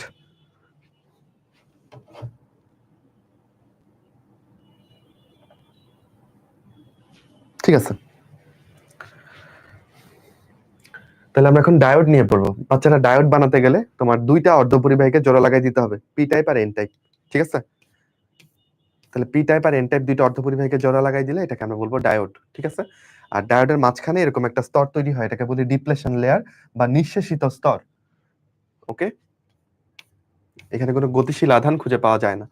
এখান থেকে তোমরা এটা একটু পড়ে রাখতে পারো যে নিঃশেষিত জাংশন প্রাচীরের যে রোধ, এটা কত থাকে, মানে সরি ভোল্টেজ কত থাকে? 0.1 থেকে 0.3। এটা একটু পড়ে রাখতে পারো। ডায়োডের ব্যবহার যে পারবে না তার চান্স নাই, না পারলে চান্স হবে না শিওর। অলরেডি মেডিকেল এখান থেকে আসছে। কি আসছিল মেডিকেলের প্রশ্নটা? এরকম আসছিল যে নিচের কোনটাতে ডায়োড ব্যবহৃত হয়? অপশনে ছিল টেলিভিশন, তাহলে টেলিভিশনে ডায়োড ব্যবহৃত হয়। আর অপশনে কি কি ছিল? রেডিও, ক্যামেরা, আরো কি ছিল? ওইগুলাতে ডায়োড ব্যবহৃত হয় না। তাহলে ডায়োড কই কই ব্যবহৃত হয় একটু দেখো। Television, telephone, computer, mobile phone, এগুলাতে ডায়োড ব্যবহৃত হয়। না পারলে খবর আছে। তাহলে আসে তোমার কি কি আছে হাতের সামনে, ওইগুলো চিন্তা করবা। ওকে, আচ্ছা, ডায়োড দিয়ে একটা কাজ তুমি করতে পারবা, এসি কে ডিসি বানাই ফেলতে পারবা। এসি কে ডিসি, আবার এগুলা কি বলতেছেন ভাই? দেখো, তোমার 2 রকমের কারেন্ট তুমি তোমার ঘরে পাচ্ছ। একটা হচ্ছে যেই কারেন্টে তোমার এখন লাইট টাইট জ্বলতেছে, ঠিক আছে, তোমার বাসার যে নরমাল লাইন, এটা হচ্ছে একটা এসি কারেন্ট। এখানে ইলেকট্রন পরিবহনের সময় বারবার তার দিক পরিবর্তন করে। ওকে, আচ্ছা, আরেকটা হচ্ছে ধরো কারেন্ট চলে গেলে তুমি যে চার্জার লাইট জ্বালাও, চার্জার লাইটটা আগে থেকে চার্জ দিয়ে রাখছো, তার ব্যাটারিটা চার্জ হয়ে আছে। তখন যখন তুমি চার্জার লাইট জ্বালাও, ওই চার্জার লাইটের যে কারেন্ট ব্যাটারি থেকে আসতেছে, ওইটা হচ্ছে ডিসি কারেন্ট, ডিরেক্ট কারেন্ট। যদি আমি তোমাদের সেকেন্ড পেপারের ওই যে তড়িৎচুম্বকীয় আবেশ চ্যাপ্টারটার ক্লাস নেই, তখন আমি এসি আর ডিসি কারেন্ট নিয়ে সুন্দর করে পড়াবো। আর্কাইভে বোধহয় আমার এই ক্লাসটা থাকতে পারে, আমি বোধহয় গতবার নিয়েছিলাম।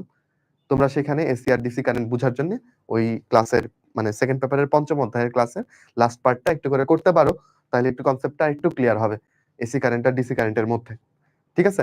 আচ্ছা, এখন এই কারেন্ট গুলোকে তুমি চাইলে একটা থেকে আরেকটা এসি থেকে ডিসি করতে পারো। এই এসি থেকে ডিসি করাকে আমরা বলি হচ্ছে রেকটিফিকেশন। রেকটিফিকেশন, যেটা বাংলা করছি হচ্ছে একমুখীকরণ। একমুখীকরণ। তাহলে এইটা এই চ্যাপ্টারের সবচেয়ে ইম্পর্টেন্ট অবজেক্টিভ, সবচেয়ে ইম্পর্টেন্ট যে রেকটিফায়ারে কোনটি ব্যবহৃত হয়। উত্তর হচ্ছে ডায়োড। রেকটিফায়ার মানে কি? এসি কে ডিসি করা। ওকে, এসি কে ডিসি করার কাজটা রেকটিফায়ার করে। আর রেকটিফায়ার বানাইতে তোমার কি লাগবে? ডায়োড লাগবে। যদি না পারো, ভাষায় প্রকাশ করার মতো কিছু নাই, না পারলে আসলে কি করবা জানি না, কিন্তু কিছু বুঝো আর না বুঝো, ভাই বলছে যে এই চ্যাপ্টার থেকে একটা প্রশ্ন আসলে এটা আসবে যে রেকটিফায়ার তৈরিতে কোনটা লাগে? ডায়োড। রেকটিফায়ার মানে কি? যেটা এসি কারেন্টকে ডিসি কারেন্ট বানায়। এটুকু তো পারবা, কথা দাও আমাকে, বুঝছো? আচ্ছা, ওকে ওকে, দেন আই এই যে দেখো, ওর নাম কি, বারিকা নাকি কি, কমেন্ট করছিল যে ও কালকেই শেষ করছে পঞ্চম অধ্যায়টা। তো তোমাদের অনেক বন্ধুরা কিন্তু ঠিকই লুকিয়ে লুকিয়ে এগিয়ে যাচ্ছে। তোমার নিজেকে প্রশ্ন করে যে তোমার সময়টা কেমন করে যাচ্ছে, তুমি ঠিক কিভাবে পার করছো? তোমাকে মনে হচ্ছে যে পরীক্ষা অনেক দূর, বা কোনো কারণে তুমি পড়াশোনা করতেছো না, দেখবা যে হঠাৎ করে চাপ বৃদ্ধি পেয়ে যাবে, এত চাপ লাগবে যে মনে হবে কেন পড়লাম না। তুমি কি চাও সেই সময়টা তোমার জীবনে আসুক? এখনো তুমি চাইলে এভারেজ জয় করে ফেলতে পারো। এখনো মানে অ্যাডমিশনের আগে যতদিন আছে, তুমি যদি চাও এখন থেকে যদি বারুদটা তুমি জ্বালাইতে পারো নিজের ভেতরে, অনেক নিজের চিন্তাকে ছাড়া যেতে পারো। আমি কি তোমার তোমার জায়গায় যখন ছিলাম, তোমার মনে হয় যে তখন আমি ভাবতাম যে আমি ফার্স্ট হইতে পারি মেডিকেলে? এটা ভাবলেই তো নিজেকে মানে মনে হইতো যে বেশি স্পর্ধা চিন্তা করতেছি, ডিএমসি তে পড়বো, এটা ভাবলেই মনে হইতো যে এত স্পর্ধা কোত্থেকে আসে তোর মনের মধ্যে। যাই হোক, তো হেলাফেলার আর সুযোগ একদম নাই, বুঝছো? হেলাফেলার সুযোগ একদম নাই। এই যে এইচএসসিটা, এটাকে তোমরা একটা আশীর্বাদ হিসেবে নাও। তুমি বলবা ভাই কি বলেন, এটা তো আমার জীবনের সর্বোচ্চ বড় বিপদ, এটাকে কেমনে আশীর্বাদ হিসেবে নিব? এই এইচএসসির ধাক্কায় তোমার যতখানি পড়া হবে, এই যে ধরো বইগুলো পড়া থেকে শুরু করে কনসেপ্ট গুলো বোঝা থেকে শুরু করে, এই এইচএসসি না হইলে এটা কিন্তু এইভাবে জীবনে পড়া হইতো না, বুঝছো ব্যাপারটা? এইচএসসির ধাক্কায় অনেকখানি পড়ে ফেলবা তুমি, এবং দেখবে যে অনেক জিনিস তুমি নতুন করে বুঝতেছো, কিন্তু টাইম তো তোমার দিতে হবে, এই ধাক্কাটা তো গায়ে লাগাইতে হবে, বুঝছো? আর এইচএসসি পরীক্ষা মানে এটা মেনে নিতে হবে তোমাকে যে এসএসসি থেকে এইচএসসি কিন্তু কঠিন পরীক্ষা, এটা অলরেডি বোধহয় বুঝেও গেছো, তাই না?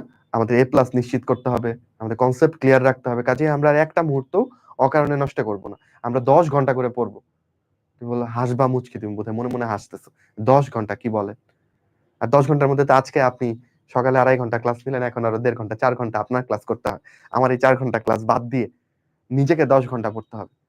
আজকে হয়তো বা হবে না, আজকে যেহেতু ক্লাসের লোড বেশি ছিল, আজকে 8 ঘন্টা পড়ো, তো অন্যদিন 10 ঘন্টা পড়তে হবে। 10 ঘন্টা পড়া যায়, তুমি 2 দিন পরে দেখো, দেখবে যে তোমার সেলফ কনফিডেন্স অনেক বেড়ে গেছে। ওকে বাচ্চারা, ফিরে আসি। তাহলে আর কি ভূমিকায় এই অংশটুকু তোমাকে পড়তে বলবো আমি জানি না, এখান থেকে মেডিকেলের প্রশ্ন আসবে, তুমি পড়বা। ওকে, আচ্ছা। পরীক্ষাতে আসলো, ডোপিং এর ফলে অর্ধপরিবাহীর পরিবহন ক্ষমতা কি হয়? বাড়ে, কমে, একই থাকে, কোনোটিই না? কি বলবা? অবশ্যই বাড়ে।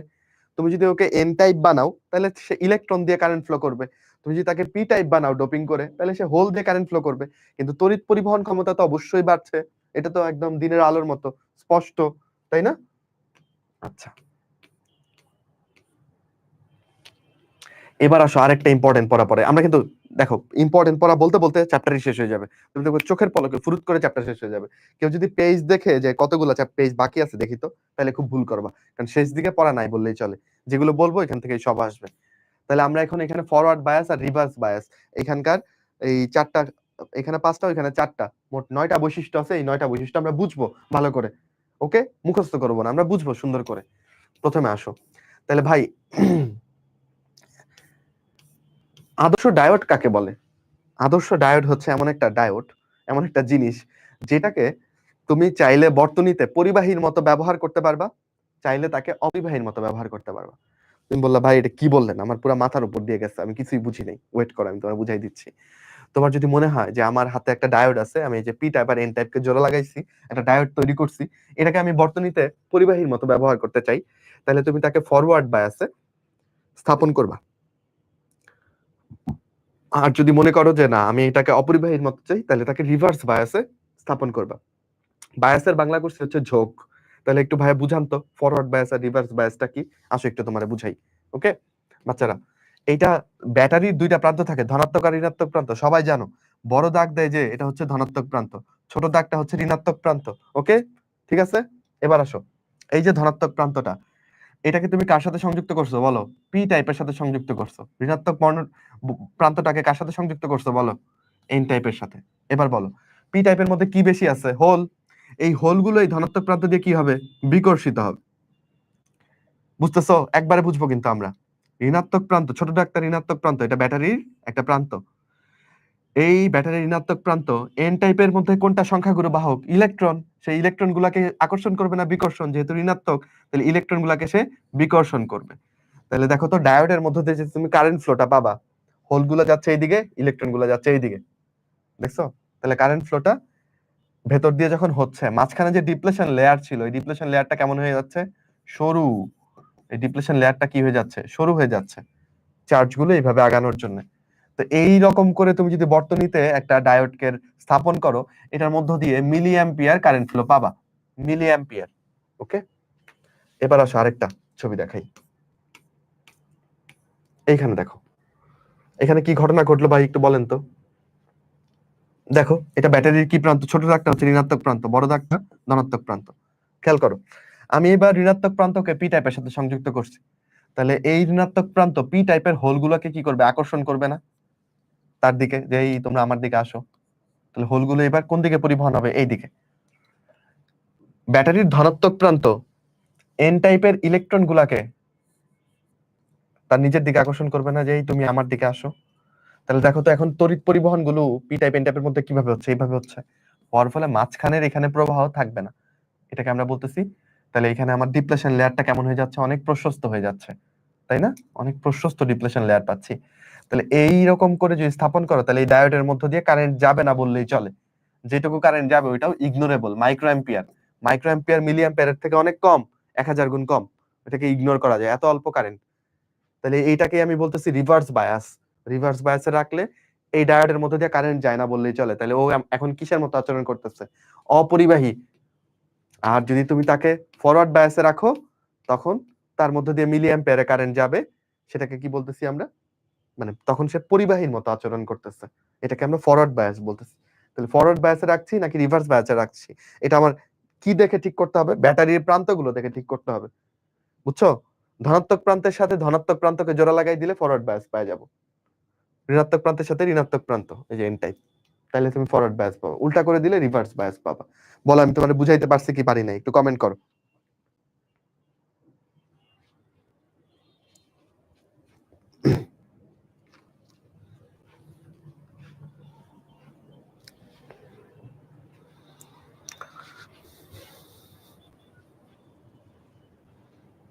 কে কে আজকে প্রথম বুঝছো এটা একটু বলো, যে ভাই আজকে প্রথম বুঝছি ফরওয়ার্ড বায়াস রিভার্স বায়াস। এরকম কেউ থাকলে বলো।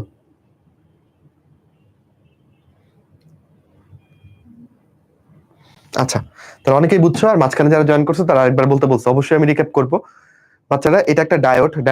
ডায়োড মানে কি? দুইটা অর্ধপরিবাহীকে তুমি জোড়া লাগাইছো, পি টাইপ আর এন টাইপকে জোড়া লাগাইলে এটাকে ডায়োড বলি। মাঝখানে যেই একটা অংশ থাকে যেখানে চার্জের প্রবাহ কম পাওয়া যায়, ওটাকে আমরা বলি নিঃশেষিত স্তর, ইংরেজিতে বলি ডিপ্লেশন লেয়ার। ওকে, এবার দেখো আমি এইরকম একটা ডায়োডকে বর্তনীতে স্থাপন করছি, বর্তনীর এখানে ব্যাটারি দিচ্ছি।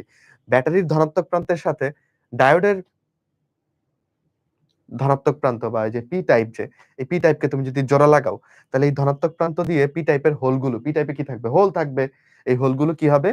বিকর্ষিত হবে। তাই হোলগুলো এই দিকে দেখো, এই ধনাত্মক প্রান্ত থেকে দূরে যাচ্ছে, তাই না? এই তার দিয়ে তো বিকর্ষণটা যাচ্ছে, তো ওরা এদিকে যাচ্ছে। একই কারণে ঋণাত্মক প্রান্তর সাথে এন টাইপ সংযুক্ত করার কারণে এন টাইপের ইলেকট্রন গুলো এইদিকে যাচ্ছে, তাহলে এদের মধ্য দিয়ে তখন কিছু পরিমাণ কি হবে, কারেন্ট ফ্লো হবে, যেটা হচ্ছে মিলি অ্যাম্পিয়ার। আর তখন ডিপ্লেশন লেয়ারটা কি হয়ে যাবে, সরু হয়ে যাবে। এরকম ফরওয়ার্ড বায়াসে যদি আমরা একটা ডায়োডকে স্থাপন করি, তখন সে পরিবাহীর মতো আচরণ করবে, মানে তার মধ্য দিয়ে কারেন্ট ফ্লো হবে। কিন্তু যদি আমরা এটার উল্টাটা করি, জাস্ট এটাকে ঘুরাই দেই, হ্যাঁ, যে ধনাত্মক প্রান্তের সাথে ঋণাত্মক প্রান্ত যুক্ত করছি, তাহলে কি হবে, এই যে ব্যাটারির ধনাত্মক প্রান্তের সাথে ঋণাত্মক প্রান্ত যুক্ত করছি, তখন এই ধনাত্মক প্রান্ত এন টাইপের ইলেকট্রন গুলোকে নিজের দিকে টানবে, আবার ব্যাটারির এই ঋণাত্মক প্রান্ত পি টাইপের হোল গুলোকে নিজের দিকে টানবে, ফলে মাঝখান দিয়ে কোনো প্রবাহই পাবা না, বিভব প্রাচীর বা ডিপ্লেশন লেয়ারটা প্রশস্ত হয়ে যাবে। এটার মধ্য দিয়ে খুব অল্প পরিমাণ, যেটাকে আমরা মাইক্রো অ্যাম্পিয়ার বলতে পারি, এই পরিমাণ কারেন্ট ফ্লো পাবা, যেটা খুব ইগনোরেবল। তাহলে এখানে ও কিসের মতো আচরণ করতেছে, অপরিবাহীর মতো আচরণ করতেছে, রিভার্স বায়াসে অপরিবাহীর মতো। বুঝছো আদর্শ ডায়োডের সংজ্ঞা যদি আসে পারবা? আদর্শ ডায়োড কাকে বলে? ফরওয়ার্ড বায়াসে যে পরিবাহী, রিভার্স বায়াসে যে অপরিবাহী, সেই হচ্ছে একটা আদর্শ ডায়োড। আমাদের দেশে হবে সেই ছেলে কবে, কথায় না বড় হয়ে কাজে বড় হবে, আছে এরকম ছেলে? জানি না। ওকে,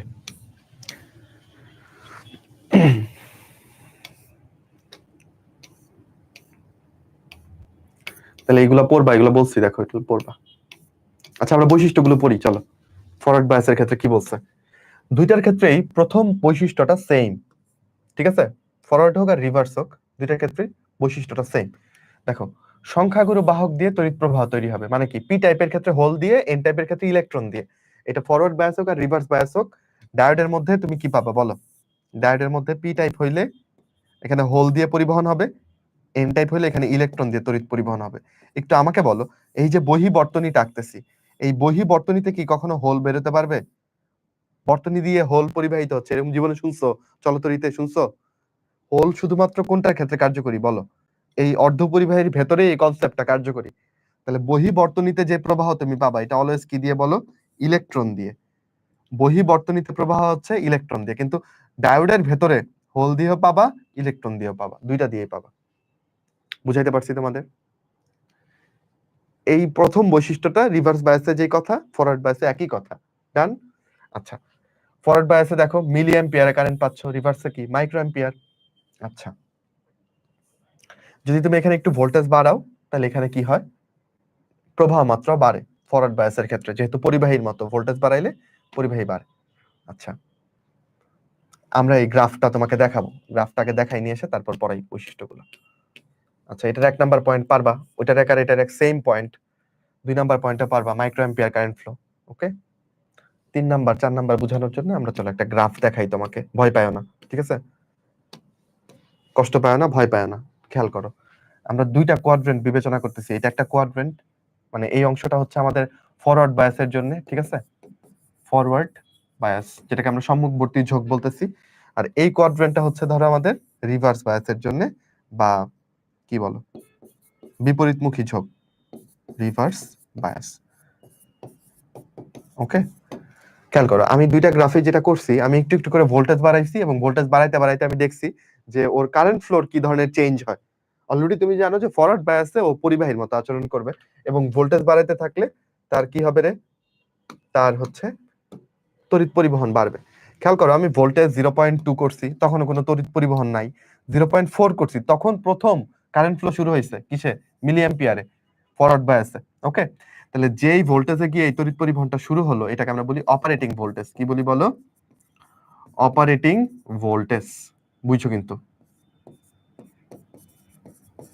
ওকে, অপারেটিং ভোল্টেজে হচ্ছে কারেন্ট প্রবাহ শুরু হলো। ওকে, একটু পর দেখো এটা সূচকীয় হারে বাড়া শুরু করছে, দেখছো? এটা কি বলো? সূচকীয় হারে বাড়তেছে, তাহলে এটাকে আমরা বলতে পারি হচ্ছে সূচন ভোল্টেজ। সূচন ভোল্টেজ বা কাট ইন ভোল্টেজ।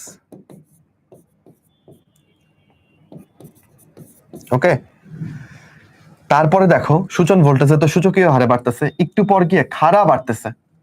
তাহলে যেই ভোল্টেজে গিয়ে খাড়া বাড়তেছে, যেই ভোল্টেজে মনে করো, এই ভোল্টেজকে আমি কি বলবো, এটাকে আমরা বলবো হচ্ছে নি ভোল্টেজ। যখন খাড়া বাড়তে থাকবে, ঠিক আছে, তখন এটাকে বলবো নি ভোল্টেজ। ভোল্টেজ বানান ভুল হচ্ছে বোধহয়, আচ্ছা যাই হোক, হলো। তাহলে 3 রকমের ভোল্টেজ পাইলাম সম্মুখবর্তী ঝোঁকের ক্ষেত্রে। দেখো অল্প ভোল্টেজ বাড়ানোর পরে কিন্তু তার প্রবাহ কি পরিমাণ বাড়ছে, কিন্তু এটা কোনো সরল রেখা না, এটা একটা বক্ররেখা। যখন শুরু হইলো যে ভোল্টেজ থেকে, এটা অপারেটিং ভোল্টেজ, একটু পরেই সূচকীয় হারে বাড়া শুরু করছে। হালকা একটু ভোল্টেজ বাড়াইছো, সূচকীয় হার মানে পাওয়ার হারে, পাওয়ার হারে বাড়া শুরু করছে, তখন এটাকে আমরা বলছি সূচন ভোল্টেজ। তারপরে আরেকটু ভোল্টেজ বাড়ানোর পরে একদম খাড়া উপরের দিকে প্রবাহ বাড়া শুরু করছে, তখন এটাকে বলতেছি নি ভোল্টেজ। তাহলে এই ভোল্টেজ গুলো কোথায় পাওয়া যায়? ফরওয়ার্ড বায়াসে পাওয়া যায়। ফিরে আসো রিভার্স বায়াসের ক্ষেত্রে। এখানে আমি প্রবাহ দেখাইছি মাইক্রো অ্যাম্পিয়ারে, এদিক বরাবর। মাইক্রো অ্যাম্পিয়ার মিলি অ্যাম্পিয়ারের থেকে অনেক ছোট্ট। স্টিল দেখো আমি ভোল্টেজ বাড়াচ্ছি, 50 ভোল্ট করে ফেলছি। এখানে তো 1 ভোল্টও করি নাই, পয়েন্ট করে করে আগাচ্ছি। এখানে 50 ভোল্ট করে ফেলছি, দেখো প্রবাহ বাড়ে নাই। ইভেন মিলি অ্যাম্পিয়ারেও প্রবাহ বাড়ে নাই। সরি, মানে মাইক্রো অ্যাম্পিয়ারে দেখাচ্ছি। এখানে যদি মাইক্রো অ্যাম্পিয়ারে দেখাইতাম তাহলে তো প্রবাহ একদম অনেক খাড়া লাগতো। মাইক্রো অ্যাম্পিয়ারে দেখাচ্ছি, তাও প্রবাহ একটু বাড়ে নাই। ভোল্টেজ আরো বাড়াইছি, প্রবাহ হবি না মানে আরো বাড়াইছি, দেখো স্টিল প্রবাহ কিন্তু বাড়ে নাই, প্রবাহ এইখানেই আছে। দেখছো কারেন্ট ফ্লো বাড়ে নাই। কারণ একটা আদর্শ ডায়োড রিভার্স বায়াসে কিসের মতো আচরণ করবে? অন্তরক, অপরিবাহীর মতো আচরণ করবে। সেও কিন্তু অপরিবাহীর মতো আচরণ করতেছে। যতই ভোল্টেজ বাড়াও আমার মধ্য দিয়ে আমি কারেন্ট ফ্লো হইতে দিব না। তুমি বললা হইতে দিবি না মানে, দাঁড়া তোর একদিন কি আমার একদিন, আমি আরো ভোল্টেজ বাড়াবো, দেখি কতক্ষণ তুই সহ্য করতে পারিস। দেখো তুমি যখন মনে করো এই যে 120 ভোল্ট পর্যন্ত নিছো, ঠিক আছে মনে করো, তখন এই ডায়োড আগে তো নিজের মানে সে কোনো ভাবে কারেন্টটা পরিবাহিত হইতে দেয় নাই তার মধ্য দিয়ে, যে না আমি আদর্শ ডায়োড, আমি অন্তরকের মতো কাজ করব, আমার মধ্য দিয়ে কারেন্ট ফ্লো হইতে দিব না। কিন্তু যত শক্তিশালী বাঁধই থাকুক, সেটাও তো মানে সাগরের স্রোতের কাছে তো আর বাদ কিছু না। সুনামি আসলে তুমি যে ভোল্ট নিছো 120 ভোল্ট, এইটা সহ্য করতে পারে না রিভার্স বায়াসে ডায়োডটার, তখন ডায়োডের সব বাঁধ ভেঙে যায়। রিভার্স বায়াসে এতক্ষণ যে সে অন্তরকের মতো ভঙ্গর অভিনয় করছিল বা চেষ্টা করছিল, সেটা আর সে পারে না। তার ডিপ্লেশন লেয়ার কি অনেক পুরু ছিল না, এগুলো সব নষ্ট হয়ে যায়, বুঝছো? পুরো ডায়োডটাই নষ্ট হয়ে যায় তখন। তখন এটার মধ্যে দিয়ে একদম অবারিত কারেন্ট ফ্লো হইতে থাকে।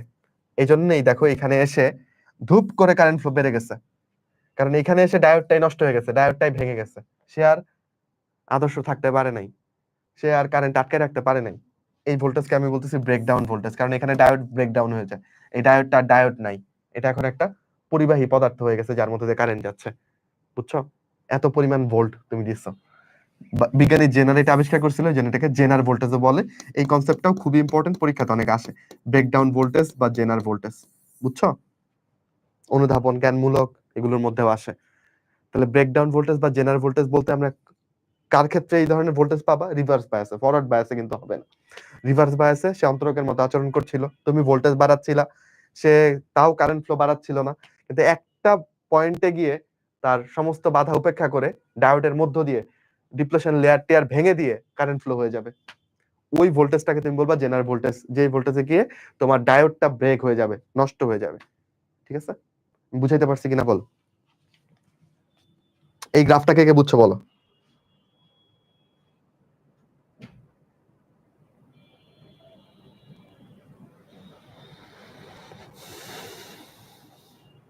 একটু আমাকে জানাও, যারা ক্লাসটা করতেছো এই অংশটা বুঝছো কিনা একটু আমাকে বলো। এই গ্রাফটা বুঝছো, কাহিনীটা বুঝছো? তাহলে যারা এই গ্রাফটা বুঝবে তাদের কিন্তু ওই 3 আর 4 নাম্বার পয়েন্ট গুলো বুঝতে কোনো সমস্যা হবে না। আচ্ছা, যারা মাঝখানে জয়েন করছো তাদের জন্য আরেকবার রিক্যাপ, ওকে? আমি আসলে এই চ্যাপ্টারের বলতেই হয় আসলে যে 2বার ক্লাস নিচ্ছি, প্রত্যেকটা বিষয় 2বার বা 3বার করে বলছি, তাও যদি তোমাদের মাথায় ঢুকে এটাই আমাদের মানে প্রাপ্তি। খেয়াল করো, ফরওয়ার্ড বায়াসের ক্ষেত্রে আমি এক্স অক্ষ বরাবর ভোল্টেজ বাড়াচ্ছি, তাও 0.22 করে। তো প্রথমে একটু ভোল্টেজ বাড়াইছি, কারেন্ট ফ্লো হয় নাই। আর একটু ভোল্টেজ বাড়াইছি 0.4 থেকে, আমি ফরওয়ার্ড বায়াসে কারেন্ট ফ্লো পাচ্ছি। এটাকে আমরা অপারেটিং ভোল্টেজ বলতেছি। আর একটু বাড়াইছি ভোল্টেজ, আর একটু বাড়ানোর পর দেখছি সূচকীয় হারে কারেন্ট ফ্লো বাড়তেছে। তো ওই ভোল্টেজটাকে আমরা বলতেছি সূচন ভোল্টেজ। তারপরে আরেকটু ভোল্টেজ বাড়াইছি, মনে করো 0.7 করছি। 0.7 করার পর দেখি ওমা, কারেন্ট ফ্লো দেখি একদম লম্বা করে বাড়তেছে, খালি বাড়তেছে আর বাড়তেছেই, সরল রেখার মতো করে বাড়তেছে। তখন এটাকে বলতেছি নি ভোল্টেজ। এই 3 রকমের ভোল্টেজ তাহলে আমরা ফরওয়ার্ড বায়াসে পাচ্ছি। ফরওয়ার্ড বায়াসে কারেন্ট ভোল্টেজ বাড়াইলে কারেন্ট ফ্লো বাড়ে।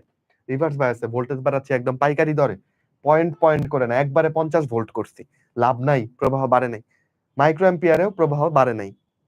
100 ভোল্ট করছি, তাও প্রবাহ বাড়ে নাই। আরো বাড়াইছি, ধরো 120 করছি, তখন কি হয়েছে? এই ডায়োডটাই ব্রেকডাউন হয়ে গেছে। এটা যে এতক্ষণ অন্তরকের মতো কাজ করতেছিল এখন আর পারে নাই, এটার মধ্যে দিয়ে কারেন্ট ফ্লো হয়ে গিয়ে এটা নষ্ট করে দিচ্ছে। এই যেই ভোল্টেজে, ন্যূনতম যেই ভোল্টেজে এই ডায়োডটা নষ্ট হয়ে যাচ্ছে, তার মধ্যে যে কারেন্ট ফ্লো হওয়া শুরু হয়েছে রিভার্স বায়াসে, সেটাকে আমরা বলতেছি ব্রেকডাউন ভোল্টেজ বা জেনার ভোল্টেজ। এটুকু আমি পড়াইছি এখান থেকে।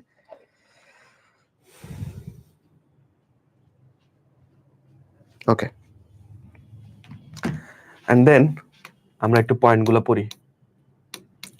এই সবচেয়ে ইম্পর্টেন্ট কনসেপ্টটা কিন্তু আমরা বুঝে ফেলছি, বুঝছো? দেখো ফরওয়ার্ড বায়াসের 3 নাম্বার পয়েন্টটা পড়ো এবার, যে বিভব পার্থক্য যদি বাড়াই তাহলে প্রবাহ মাত্রা ফরওয়ার্ড বায়াসে বাড়বে। ওকে, আমরা যদি ওই প্রবাহ মাত্রা আই এবং ভি এর মধ্যে যদি একটা লেখচিত্র আঁকি তাহলে সরলরেখা পাওয়া যায় না। আমি তো তোমাকে দেখাইলাম লেখচিত্রটা কিরকম হয়েছে, অনেকটা এরকম হয়েছে না, সরলরেখা না। ফরওয়ার্ড বায়াসে ডিপ্লেশন লেয়ার কেমন হয়? অঞ্চলের বেদ ক্রমশ হ্রাস পেতে থাকবে। ডিপ্লেশন লেয়ারটা, নিঃশেষিত অঞ্চলটা হ্রাস পেতে থাকবে। কেন? এটা শুরুতেই বুঝাইছি। তারপর আসো রিভার্স বায়াসের বৈশিষ্ট্য দেখি। ওকে ওকে, তাহলে রিভার্স বায়াসে তুমি যদি ভোল্টেজ বাড়াও তাহলে প্রবাহ মাত্রায় কোনো উল্লেখযোগ্য পরিবর্তন হয়? বাড়ে না, বাড়ে না। আর এখানে ডিপ্লেশন লেয়ার কেমন হবে? ডিপ্লেশন লেয়ারটা অনেক বড় হবে। কেন হবে সেটা শুরুর আলোচনাতে আমরা বুঝাই ফেলছি।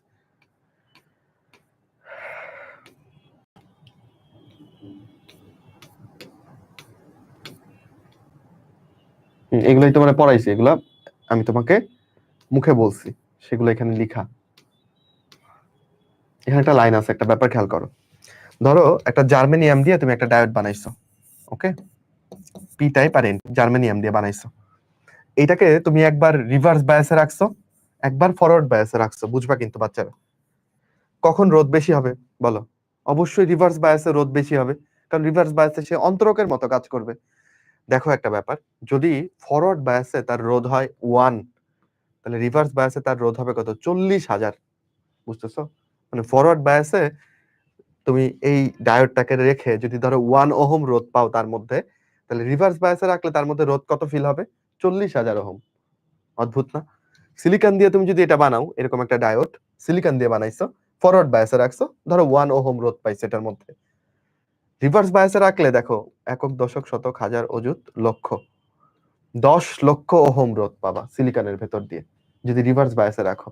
তাহলে কোনটা বেশি আদর্শ? সিলিকনকে বেশি আদর্শ ধরা যায়। বুঝছো? সে বেশি অন্তরকের মতো কাজ করতেছে রিভার্স বায়াসে।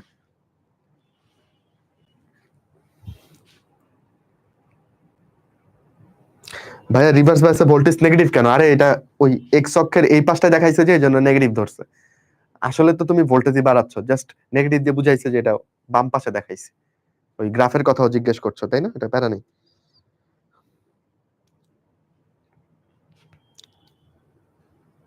ওকে, প্রায় শেষ।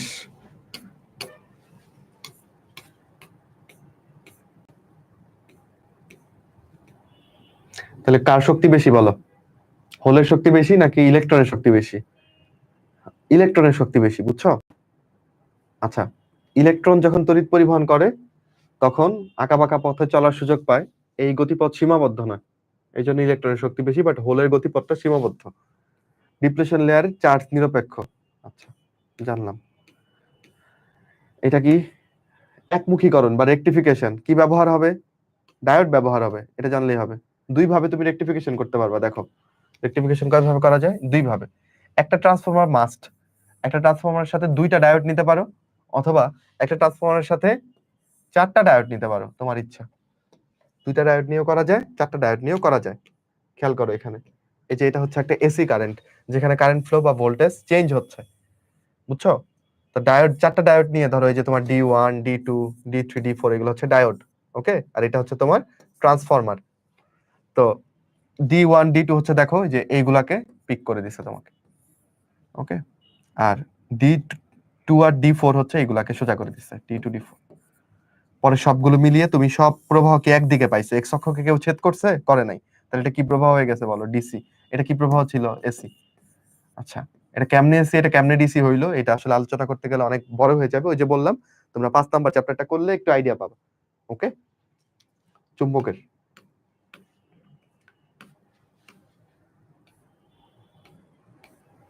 ওকে,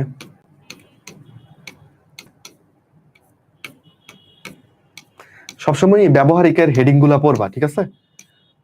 ফিজিক্স বইয়ের ব্যবহারিকের হেডিং গুলো পড়তে ভুল করবা না, হেডিং গুলো অলওয়েজ পড়বা। ব্যবহারিকের হেডিং লাইনের মধ্যেও অনেক সময় অবজেক্টিভ লুকায় থাকে। আচ্ছা, ট্রানজিস্টর, যেটাকে তুমি বলতে পারো ট্রায়োড। ট্রানজিস্টরের আরেক নাম কি বলো? ট্রায়োড। বুঝছো? কারণ এখানে 3টা প্রান্ত থাকবে, ডায়োডের প্রান্ত ছিল কয়টা? 2টা, এখানে 3টা প্রান্ত থাকবে। এটা হইতে পারে পিএনপি অথবা হইতে পারে এনপিএন। এখন তুমি মনে করতে পারো যে ভাই আমি একটা কাজ করতে চাই, আমি হচ্ছে ধরেন এটা একটা পিএন জাংশন, এইটা আরেকটাও পিএন জাংশন ডায়োড, আমি এই দুটাকে জোড়া লাগাই দিয়ে একটা ট্রায়োড বানাই ফেলতে চাই। না, এটা হবে না। ট্রায়োডের মাঝখানে বা ট্রানজিস্টরের মাঝখানে যে থাকে এটাকে বলি আমরা বেস। একটা ট্রায়োড তুমি কেমনে বানাবা? প্রথমে এই পুরোটাকে কি বানাবা বলো? ধরো তুমি পিএনপি বানাবা, ঠিক আছে? তাহলে প্রথমেই পুরোটাকে এন টাইপ বানাবা। এরপর যেটা করবা, এর মাঝখানে খুব পাতলা অংশ জুড়ে অল্প ডোপিং করে এখানে পি টাইপ বানাবা, ঠিক আছে? সো তখন তোমার এটা কি হয়ে গেল বলো? এন পি এন হয়ে গেল। এইভাবে তোমার ট্রায়োড বানাইতে হবে। কারণ এটার 3টা অংশ আছে, একটাকে বলি বেস, একটাকে বলি এমিটার, একটাকে বলি কালেক্টর। এখন 3 জনের 3 রকম বৈশিষ্ট্য থাকে। বেসকে হচ্ছে কম ডোপিং করতে হয়, বুঝছো? এই জন্য বেসটাকে আমরা পরে কম ডোপিং করে খুব পাতলা অঞ্চল, বেসটাকে পাতলা রাখতে হয়, পাতলা করে তৈরি করে নিচ্ছি। বেসটাকে আমরা পরে তৈরি করি, এর মধ্যে একটা এমিটার, একটা হচ্ছে কালেক্টর হিসেবে থাকে। এই হচ্ছে ব্যাপার। ওকে, ট্রানজিস্টর কে আবিষ্কার করছিল? বিজ্ঞানীর নামও লাগবে, 3 জন। দেখো ট্রায়োড যেহেতু 3টা নাম পড়তে হবে, বার্ডিন, ব্র্যাটেন আর শকলে, ঠিক আছে? না পারলে শক দিব। বার্ডিন, ব্র্যাটেন আর শকলে ট্রানজিস্টর আবিষ্কার করছে। আচ্ছা, কত সালে? সালটাও দেখবা, 1948। আচ্ছা, 2টি অর্ধপরিবাহী ডায়োডকে পাশাপাশি যুক্ত করে একটা অর্ধপরিবাহী ট্রায়োড সৃষ্টি করছিল প্রথম যুগে। কিন্তু আসলে এটাকে এইভাবে সৃষ্টি করতে হবে, এভাবে হয়তোবা করতে পারবা, বাট এটা প্রপারলি কাজ করবে না, ভালো মতো কাজ করবে না। আচ্ছা, গঠনের 3টা অংশ আমি তো বললামই, মাঝখানে বেস, একপাশে কালেক্টর, একপাশে এমিটার। বাংলা যদি করি, বেসকে বলি ভূমি, এমিটারকে বলি নিঃসারক, কালেক্টরকে বলি সংগ্রাহক। এই 3টা অংশ থাকে, ঠিক আছে? আচ্ছা, দেখো এখানে ভাই যে কিছু কথা বললো এগুলো লেখা আছে। সবচেয়ে বেশি পুরু থাকে কোনটা? কালেক্টর। কালেক্টর সবচেয়ে বেশি পুরু থাকে। কেন? যেন উৎপন্ন হয়, কালেক্টরে তাপ তৈরি হয়, তো ওই তাপ যেন দ্রুত বিকিরিত হয়ে যেতে পারে। আচ্ছা, তারপর বেশি পরিমাণে ডোপড করা হয় কোনটাকে? বেশি পরিমাণে ডোপড করা হয় এমিটার বা নিঃসারককে। তাহলে এমিটারকে কেন বেশি পরিমাণে ডোপড করা হয়? যেন এখান থেকে তোমার ইলেকট্রন বা হোল এগুলা যেন সে এমিট করতে পারে, নিঃসরণ করতে পারে, বুঝছো? চার্জ যেন নিঃসরণ করতে পারে, চার্জ নিঃসরণের জন্য এটাকে বেশি ডোপড করা হয়। আর সবচেয়ে কম ডোপড করা হয় কোনটাকে? বেসকে, ঠিক আছে? সবচেয়ে পাতলা থাকে কোনটা? বেস। এই কথাগুলো এখানে লেখা আছে, একটু পড়বা, শেষ। এই দেখো লেখা আছে যে ট্রানজিস্টরের বেস নিঃসারকের তুলনায় কি হয়? খুবই পাতলা হয়। ওকে, সবচেয়ে ইম্পর্টেন্ট, না পারলে কি হবে না জানো তোমরা? এটা হচ্ছে এই অংশটুকু, এখান থেকে অনেকবার মেডিকেলে আসছে, লেখা নাই কেন জানো? তাহলে এটা খুবই খুবই খুবই খুবই ইম্পর্টেন্ট। ট্রানজিস্টরের উপকারিতা কি আর এটার অসুবিধা কি এবং এটা কোথায় ব্যবহার হয়? 3টা পয়েন্ট।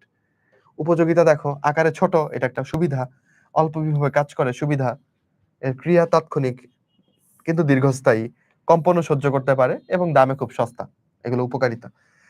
যেমন এইটাকে পরীক্ষায় এরকম করে দিতে পারে, কোনটা উপযোগিতা নয়, একটা পয়েন্ট দিল যে এটি উষ্ণতার খুব সুগ্রাহী। নাম শুনে মনে হয় আরে এটা তো মনে হয় সুগ্রাহী বলছে, তাহলে মনে হয় ভালোই, উপকারিতাই বোধ হয়। বাচ্চারা, একটা ইলেকট্রিক যন্ত্র যদি উষ্ণতার সুগ্রাহী হয়, তোমার মোবাইল ধরো গরম হইতাছে, তোমার কি এটা ভালো লাগবে? এটা কি তোমার সুবিধা না অসুবিধা? অবশ্যই অসুবিধা, তাই না? তাহলে ইলেকট্রিক যন্ত্র যদি উষ্ণতার সুগ্রাহী হয়, এটা আসলে অপকারিতা, উপকারিতা না। উৎপাদন শক্তিটা কম, এটা একটা অপকারিতা।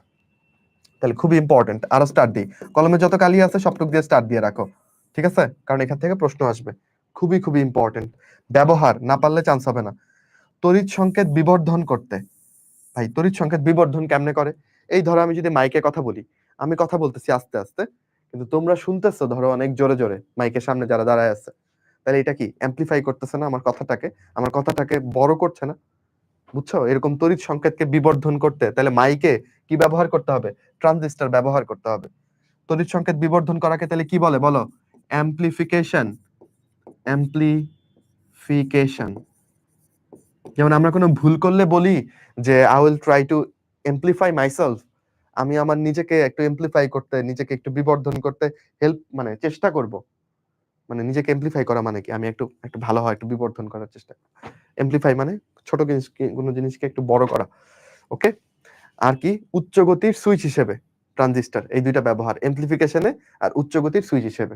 তাহলে কেউ যদি রেকটিফিকেশন আর এমপ্লিফিকেশন নিয়ে উল্টাপাল্টা করো, তাহলে কি করতে হবে, গুলি করে দিতে হবে একদম। ঠিক আছে, এমপ্লিফিকেশন মানে বিবর্ধন করা, আর রেকটিফিকেশন মানে কি, একমুখী করা। এসি কে ডিসি বানানো, এসিতে কারেন্ট উভয় দিকে পরিবহন হয়, ডিসিতে একদিকে পরিবহন হয়। এই এসি কে ডিসি বানানো হচ্ছে রেকটিফিকেশন, যেখানে ডায়োড লাগবে। ওকে।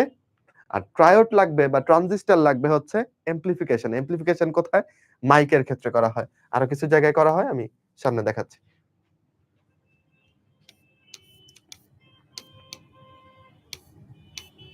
এই সূত্র আমাদের লাগবে। এমিটারে যে প্রবাহ, এটা তুমি আসলে বেস এবং কালেক্টরের প্রবাহ যোগ করলে কি পেয়ে যাবা, এমিটারের মধ্য দিয়ে কি পরিমাণ কারেন্ট যাচ্ছে এটা পেয়ে যাবা। তাহলে এই সূত্র ইম্পর্টেন্ট। ওকে, এটা আমি একটু পরে কাজে লাগাবো ইনশাল্লাহ।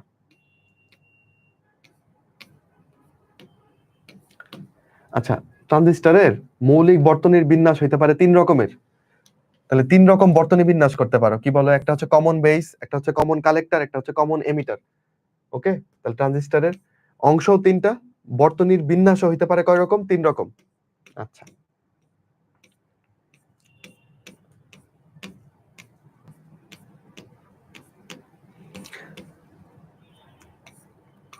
ট্রানজিস্টরের ব্যবহার, তাহলে এমপ্লিফায়ার বা বিবর্ধক হিসেবে ট্রানজিস্টরের ব্যবহার, এটা কিন্তু সিকিউতে অনেক আসে, কিভাবে ব্যবহৃত হয়।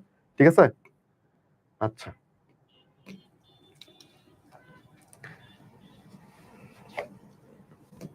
তাহলে তুমি তখন এগুলা ব্যাখ্যা করতে পারো, common emitter amplifier, common base amplifier. ঠিক আছে।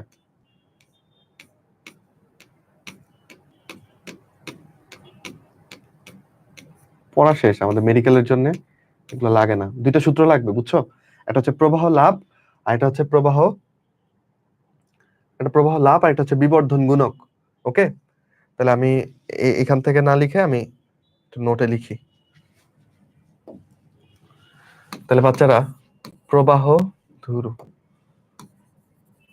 এটা হচ্ছে প্রবাহ লাভ, আর এটা ভাই কি বললো, বিবর্ধন, বিবর্ধন গুণক। ঠিক আছে।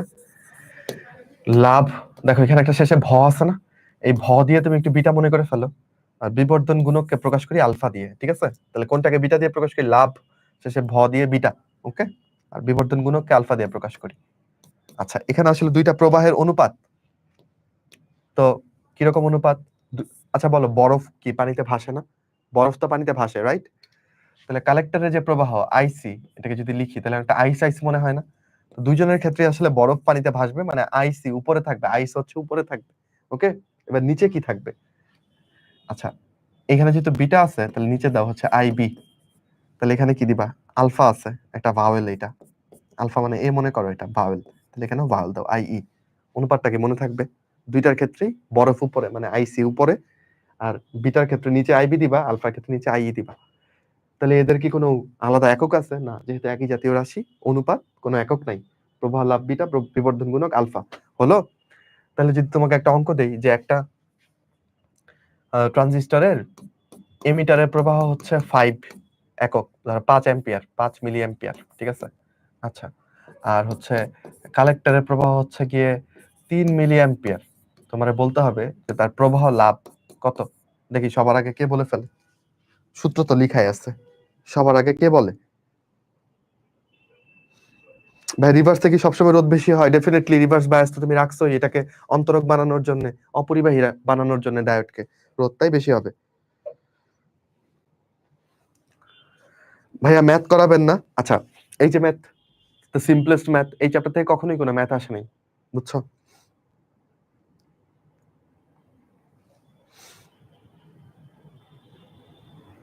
হ্যাঁ, বেশি সোজা হয়ে গেছে তাই না, 1.5 কিভাবে পারলো ওরা, আমার বিটার জন্য তো লাগবে হচ্ছে আইসি আর আইবি, তো এখানে তো আইসি আছে কিন্তু আইবি তো মান নাই, ভয় পাওয়ার কোনো কারণ নাই, একটা সূত্র তোমাদের শিখাইছি যে এমিটারের যে প্রবাহ সেটা আসলে কি বলো, বেস এবং কালেক্টরের প্রবাহের যোগফল।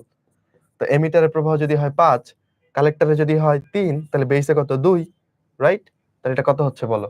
3/2 মানে কত? 1.5 মিলি অ্যাম্পিয়ার। তাহলে এই টাইপের সোজা অঙ্ক আসলে আমরা উড়াই দিব না বলো? ইনশাআল্লাহ। ওকে, গেল এটাও। প্রবাহ লাভ আর বিবর্ধন গুণক।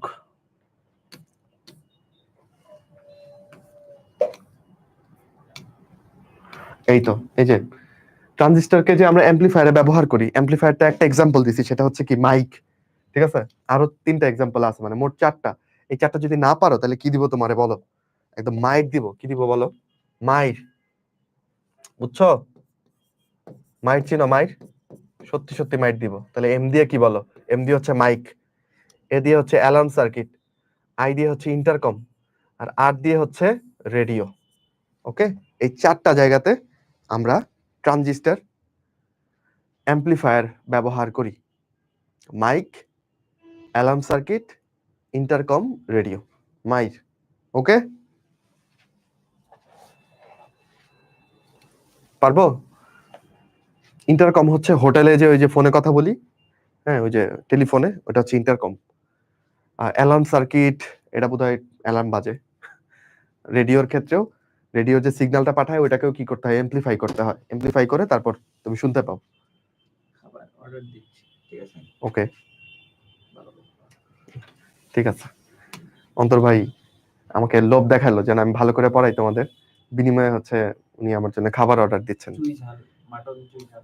তো খুবই পুলকিত হইলাম। আর একটু আগে বললে একটু আরো ভালো করে হয়তো বা পড়াইতাম। খাবারের কথা বললে আসলে আমার খুব খুশি লাগে, জীবনে এটার জন্য বেঁচে আছি। আচ্ছা, কোথায় আছি বলো?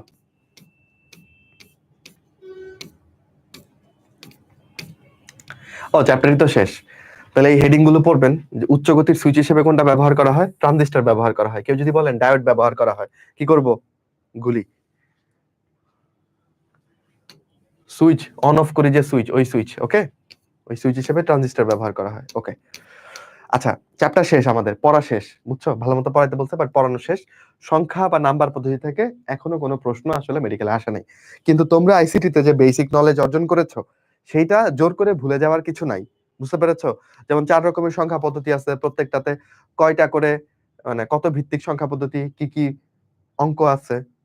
হুম, যেমন হেক্সাডেসিমালের 16টা অঙ্ক আছে, তাই না? এ বি সি ডি যে হেক্সাডেসিমালের অংশ, এগুলা জোর করে ভুলে যাওয়ার কিছু নাই।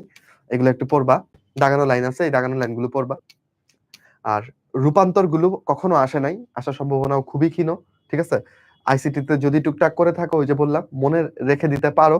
যদি কখনো স্রোতের বিপরীতে কোনো এককালে চলে আসে তাহলে যেন করতে পারো। ঠিক আছে, তো এই অংশটা এটার জন্য কখনোই আসলে পড়াই না মেডিকেলের জন্য বা ডেন্টালের জন্য। বাট তোমরা যদি দেখো, গেট গুলো থেকে তাও মাঝে মধ্যে প্রশ্ন থাকে তোমাদের সিকিউতে। সংখ্যা পদ্ধতি থেকে কম, সংখ্যা পদ্ধতি থেকে সিকিউতে প্রশ্ন আসে না এরকম। বুঝছো? সত্যক সারণী অনেক সময় গেট গুলোর ক্ষেত্রে লিখতে দেয়, তো সংখ্যা পদ্ধতি থেকে অত ইম্পর্টেন্ট না। আচ্ছা, আমরা একটু গেট গুলোতে যাই। তাহলে 2 নম্বর প্রশ্নে আসবে যে ন্যান্ড গেটকে কেন সার্বজনীন গেট বলা হয়? বলো। কারণ এটা দিয়ে সব মৌলিক গেট বানানো যায়। মৌলিক গেট কোনগুলো? And, or, not. এই বেসিক ব্যাপারগুলো তো তোমরা জানো বোধহয়, নাকি? বুলিয়ান বীজগণিতের 3টা সূত্র, এই যে তোমরা যে সূত্রগুলো পড়ছো, ভেক্টর চ্যাপ্টারে যে বিনিময় সূত্র, সংযোগ সূত্র, বন্টন সূত্র পড়ছো, ওইগুলাই। বুঝছো? আচ্ছা, ওকে। তাহলে মৌলিক লজিক গেট হচ্ছে অর, এন্ড, আর হচ্ছে নট। আচ্ছা, এখান থেকেও মেডিকেল কিছু আসে নাই, বাট যদি আসে তাহলে কিভাবে আসতে পারে আমি তোমাকে দেখাচ্ছি, দাঁড়াও।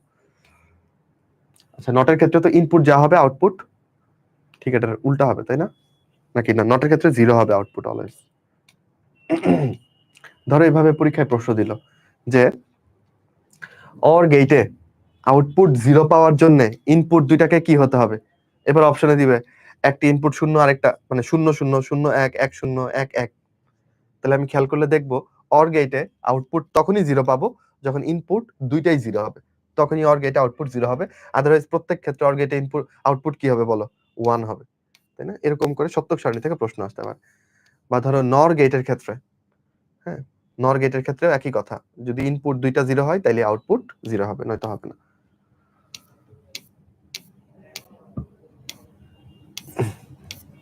তাহলে সত্যক সারণীগুলো একটু দেখবা।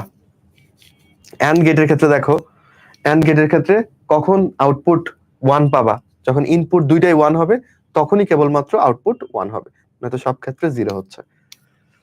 সংকেতগুলো তো পারো আশা করি।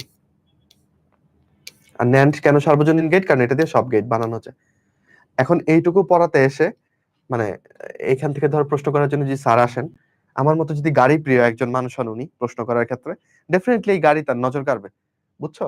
এবং খেয়াল করবে যে আরে দেখি তো এখান থেকে কি প্রশ্ন দেওয়া যায়। তাহলে গাড়ি কেন দিল এখানে, এখানে লেখা আছে যে কার ইন্টেরিয়র লাইটিং ডিজাইনে, গাড়ির ইন্টেরিয়র লাইট ডিজাইনে কি ব্যবহার করা হয়, ন্যান্ড গেট ব্যবহার করা হয়, বুঝছো? যখন দুইটা দরজা বন্ধ করা হয় তখন এই মানে সুইচ অটোমেটিক বন্ধ হয়ে যায় আর কি, বুঝছো, ন্যান্ড গেটের মাধ্যমে। এই আর কি, ন্যান্ড গেট ব্যবহার করে নট এন্ড অর গেট পাওয়া যায়, এই জন্য এটা সার্বজনীন গেট। তাহলে এই লাইনটা অবশ্যই পড়বো, কার ইন্টেরিয়র লাইট ডিজাইনে কোন গেট ব্যবহার করা হয়, ন্যান্ড গেট। তোমার মনে হবে চ্যাপ্টার শেষ, কিন্তু আমি জানি আরেকটা পড়া বাকি আছে। ওকে, না এটা এটা আমরা পড়ে ফেলছি, ন্যান্ড আর নট দুইটা সার্বজনীন গেট, এটা ছাড়া আরেকটা পড়া বাকি আছে, এই পর্যন্ত পড়ে চলে যায় না, ঠিক আছে? আইসি বা ইন্টিগ্রেটেড সার্কিট নিয়ে অবশ্যই পড়তে হবে। এই তো পেয়ে গেছি, ইন্টিগ্রেটেড সার্কিট বা আইসি। ওকে, আচ্ছা, তাহলে আইসি থেকে আমার আইসির সুবিধা অসুবিধাগুলো পড়তে হবে। খুবই ছোট্ট একটা যন্ত্র এটা। করোনার সময় আমি একটা মানে করোনার আগ দিয়ে একটা মোবাইল কিনছিলাম, বুঝছো, গুগলের পিক্সেল। তখন নতুন নতুন আসছে দেশে, আমার বন্ধু পরামর্শে আমি এটা কিনছিলাম, বেশ ভালোই দাম দিয়ে কিনছিলাম সেই যুগে। পরে মোবাইলটা 4 মাস ব্যবহারের পরে নষ্ট হয়ে যায়, বুঝছো। পরে আমি দোকানে নিয়ে যাই বসুন্ধরাতে, তো উনি ঠিক করতে গিয়ে বলে যে এটা আইসি নষ্ট হয়ে গেছে, তো এটা চাইনা থেকে আইসি আনতে হবে, এনে লাগাইতে হবে। আমি বললাম ওকে, ভালো কথা, তো কত লাগবে? উনি আমাকে বললো যে কম করে হলো 6-7 হাজার টাকা লাগবে। হ্যাঁ, তো আমার তখন মনে পড়লো আমি তো বাচ্চাদেরকে পড়াই যে আইসির সুবিধা হচ্ছে দাম কম, 5-6 হাজার টাকা বা 6 হাজার না কত চাইছিল, ওইটা আমার মোটেও কম দাম মনে হলো না। যাই হোক, তা আমি বললাম যে ঠিক আছে আপনি এটা আনান, এটা লাগান। তারপরে করোনা চলে আসলো এবং করোনার জন্য সবকিছু বন্ধ হয়ে গেল। আমিও ততদিনে মোবাইল কিনে নিছি একটা। হুম, আমি ওই মোবাইলটার কথা অনেকখানি সে ভুলে গেলাম। পরে একবার যোগাযোগ করলাম যে ভাই এটা কি আনছেন কিনা, বললো যে না, চায়না থেকে কোনো আর মাল আসতেছে না, তাই এটা আর আনা হয় নাই, বুঝছো। তো পরে তো দীর্ঘ করোনার সময়ে মোবাইলটার কথা আর মনে পড়ে নাই, মানুষকেই আমরা ভুলে যাই, আর জড়বস্তু তো কি আর। তো পরে আর এই মোবাইলটার খোঁজ নেওয়া হলো না, আইসি লাগানো হলো কিনা, ওকে জীবন ফিরে পেলো কিনা, বুঝছো। তো যাই হোক, এটা আমি যখন এই চ্যাপ্টার পড়াতে আসি তখন এই মোবাইলটার জন্য খানিকটা শোক অনুভব হয়, নতুন একটা মোবাইল কিনলাম, অল্প দিনই নষ্ট হয়ে গেল। আচ্ছা, আমি জানি না এই গল্প বলাতে অ্যাপেল না তো, এটা কি বললাম, গুগলের পিক্সেলের শেয়ার বাজার মানে ওরা ধস খাবে কিনা, তোমাদের এই কয়েকজন তোমরা কেউ পিক্সেল কিনবা কিনা জানি না। যাই হোক, আমাদের এই অংশটা অবশ্যই পড়তে হবে, সুবিধা আর অসুবিধা আইসি। তাহলে আইসি একটা ছোট্ট যন্ত্র। হ্যাঁ, তোমরা মনে মনে বলতে পারো ভাই আপনি আইসিটা ঠিক করে নিলেই তো পারতেন। না, এটার অসুবিধা দেখো, আইসির যদি কোনো একটা অংশ নষ্ট হয়ে যায় তাহলে এটা পরিবর্তন করতে হয় পুরোপুরি, ঠিক আছে? এটা কোনো অংশ মেরামত করা যায় না, এটাই হচ্ছে সমস্যা, বুঝছো। আচ্ছা, তাহলে এখানে সংযোগ সংখ্যা কম কিন্তু নির্ভরযোগ্যতা অনেক বেশি। বলো কিভাবে আমি নির্ভর করব?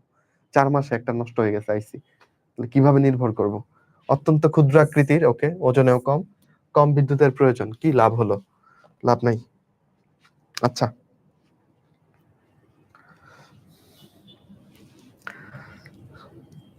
তাইলে পরের কি অবস্থা বলো? তাহলে তো চ্যাপ্টার শেষ আমাদের। ওকে, তাহলে এখান থেকে আগের বছরে কি কি আসছে মেডিকেলে, চলো আমরা কুইক চেক দিয়ে ফেলি। 10টা 11টা প্রশ্ন আসছে, ওইগুলো আমরা পারি কিনা। ওকে, কোথায় যেন আমাদের প্রশ্ন, এই তো। আচ্ছা, তোমরা হচ্ছে অ্যান্সার আগে দেখবা না, বুঝছো, দাঁড়াও আমি একটু অ্যান্সার থেকে দিই। ওহো, দেখে ফেলছো, দেখো না, অ্যান্সার দেখে দিই, বলো এটার উত্তর বলো। ট্রানজিস্টর নিচের কোন কাজটি করে? 23-24-এ আসছে। ধুর, বলো বলো, কুইক উত্তর দিয়ে দাও, 1 নম্বরের উত্তর কি দিবা? অ্যান্সার ঢাকতেছে এটা দিয়ে, 1 নম্বরের উত্তর কি দিবা? দিছো? ও, আমি তো এনে কমেন্টও আসতেছে না আজকে তোমাদের, দেখে ফেলছো? দেখো না কিন্তু। ও, দেখে ফেলছো, তাহলে ডি নাম্বার হবে না? তাপ উৎপাদন করা কি ট্রানজিস্টরের কাজ? না। ভোল্টেজ নিয়ন্ত্রণ করা কি ওর কাজ? না। তাহলে দুর্বল সংকেতকে বিবর্ধন করে, যেমন মাইকে তুমি গুনগুন করে গান গাচ্ছ, কিন্তু বাইরে এটা সবাই অনেক উচ্চস্বরে শুনছে। দুর্বল সংকেতকে বিবর্ধন করছে না? ট্রানজিস্টর এমপ্লিফায়ার না? তাহলে পারছি এক নাম্বারটা। ওকে, তাহলে দুর্বল সংকেতকে বিবর্ধন করে মানে এমপ্লিফায়ার হিসেবে কাজ করে, একটা কি বলে সুইচ হিসেবে কাজ করে। ওকে, আচ্ছা এবার অ্যান্সার ঢাকা তো আমার জন্য খুব কঠিন হয়ে যাচ্ছে, ঢেকে ফেলছি, আশা করি দেখো নাই। ওকে বলো, ডায়োড বিমুখী বায়াস হলে নিঃশেষিত স্তর কেমন হয়? বিমুখী রিভার্স বায়াসে রাখছো, তাহলে ডিপ্লেশন লেয়ার কেমন হবে? একই থাকবে, বৃদ্ধি পাবে, হ্রাস পাবে, নাকি বিলুপ্ত হয়ে যাবে?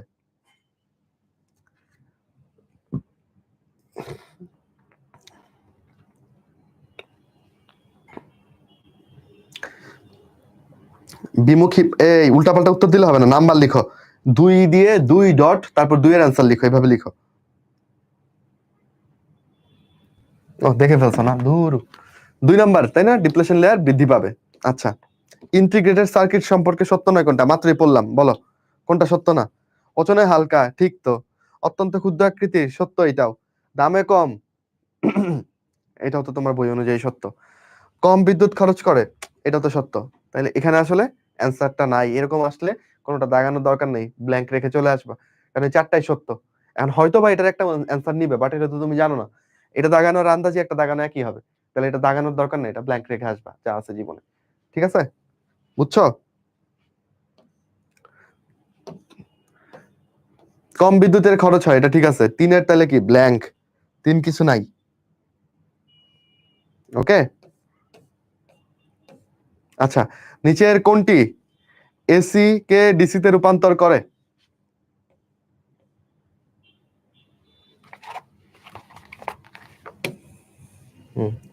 বলো কোনটা এসি কে ডিসি তে রূপান্তর করবে? আমার ব্যাখ্যাও লিখে দিছে, মানে কি বলবো।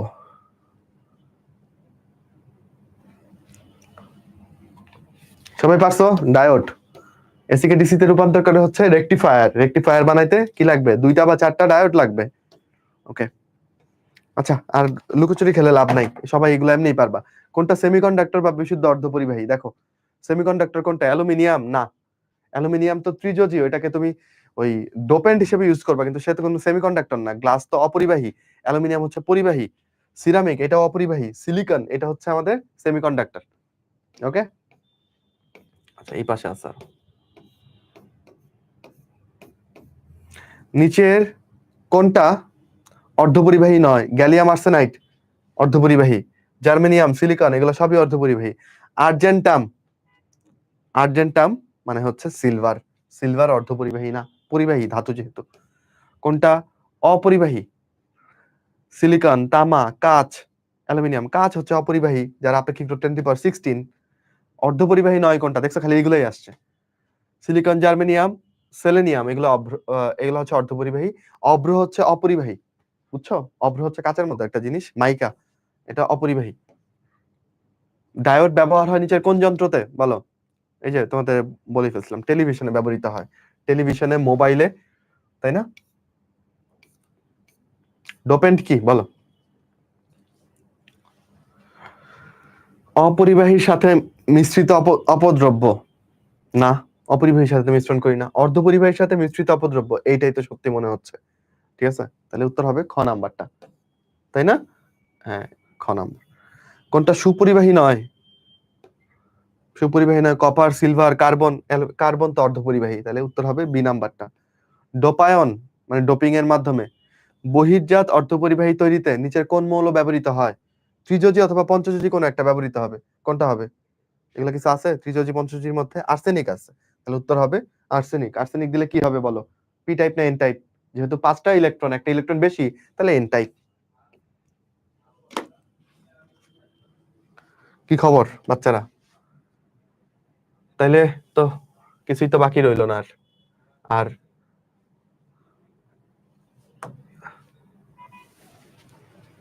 দেখো তো প্রয়োগমূলক কি কি আসে। সাধারণ নিঃসারক বিন্যাসে মানে কমন এমিটার বিন্যাসে ট্রানজিস্টর কিভাবে এমপ্লিফায়ার হিসেবে কাজ করে ব্যাখ্যা করো। তার এটা বইয়ের মধ্যে আছে, হ্যাঁ, মেডিকেলের জন্য ইম্পর্টেন্ট না, এই জন্য পড়াই নেই, একটু পড়বা, অনেকবার আসছে। কমন এমিটার ট্রানজিস্টরের বেসের প্রবাহ দেওয়া আছে, কালেক্টরে দেওয়া আছে, প্রবাহ লাভ বের করতে বলছে। এই এটা তোমরা পারবা না? এটার মতো একটা অঙ্ক হয়, বলো কি ছোট্ট অঙ্ক।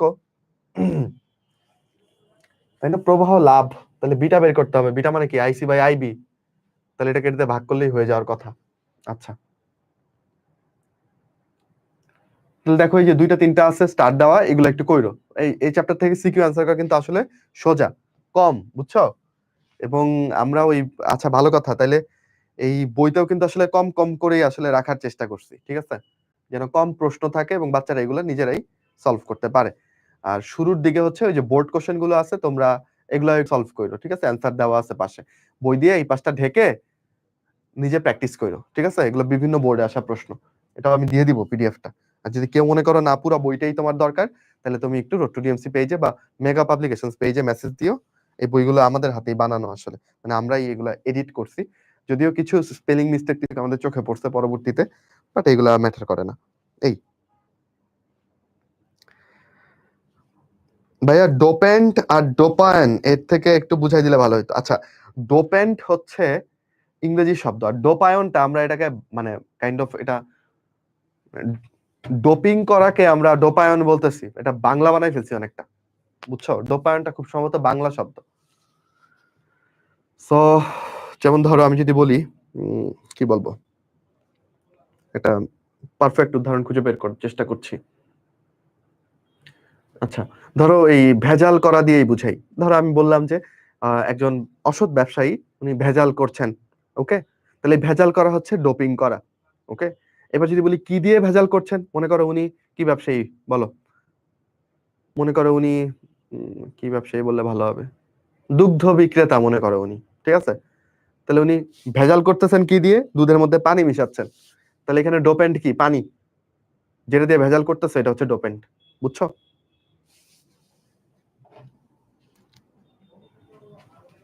হ্যাঁ, তাহলে ডোপায়ন হচ্ছে পদ্ধতি, আর যেটা দিয়ে ওই কাজটা করতেছো সেটা হচ্ছে ডোপেন্ট।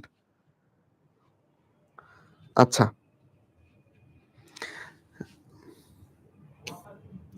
এখন তাহলে কি আমাদের পড়া তো শেষ? কতক্ষণ বলছিলাম? 1.5 ঘন্টার বেশি লাগে নাই। চিন্তা করে দেখো, শুরুতে 10 মিনিট গল্প করছি আমরা, ওকে? তাহলে তোমরা অবশ্যই কি করবা বলো? ক্লাস কেমন ছিল এটা অবশ্যই জানাবা গ্রুপে, আমি দেখবো। আর হচ্ছে আবার কবে তোমাদের সাথে ক্লাস? সুদূর ভবিষ্যতে বোধহয় এই রুটিনে ক্লাস আর নাই বোধহয়, নাকি? দেখতে হবে। আচ্ছা, ততদিন একটু ভালো থেকো। আমি ঈদ পরবর্তী তোমার অন্যান্য বন্ধুরা, তারাও আমার পেজে অনেক মেসেজ দেয় গাইডলাইন রিলেটেড, অনেক কিছু জিজ্ঞাসা, সেইগুলো সবকিছু নিয়ে তোমাদের সাথে কিছু কথা বলা যায় কিনা খুব দ্রুতই আমি অন্তরের সাথে প্ল্যান করে এটা করব। সেইখানে তোমাদের এই যে আজকে অনেকে বলছে ভাই এইচএসসি নিয়ে কিছু বলেন, ফিজিক্স নিয়ে কিছু বলেন, এটা নিয়ে কিছু বলেন, ওই গাইডলাইন সেশন গুলো তো ওইগুলো নিয়ে কথা বলে সবচেয়ে ভালো হবে, ঠিক আছে? আর এই তো, আর আমি কিছু বলি না বলে এগুলোতে কিছু আসবে যাবে না। পড়াশোনাটা আপনাকে করতে হবে। আপনি বিপদে পড়ছেন, মানে বিপদ বলতে একটা দুঃসময়ে পড়ছেন, এখান থেকে উত্তরিত আপনাকেই হতে হবে, তাই না? আর এই চলার পথে ইন্সপিরেশন হিসেবে আমরা থাকতে পারি, তোমার বাবা মা থাকতে পারে, তোমার বন্ধু থাকতে পারে, কিন্তু কাজের কাজটা তোমাকে করতে হবে। এবং আমি বিশ্বাস করি আমার ভালো বাচ্চাগুলো এই কাজটা অবশ্যই করে যাবে। তাহলে আজকের মতো আমরা ক্লাসটা শেষ করতে চাচ্ছি। ছোট্ট সুন্দর কিউট ক্লাস কেমন লাগলো অবশ্যই গ্রুপে পোস্ট করে জানাবেন। আপনাদের কোনো প্রশ্ন আছে কিনা? চটপট 1 মিনিট সময় পাচ্ছেন, প্রশ্ন থাকলে জিজ্ঞেস করেন।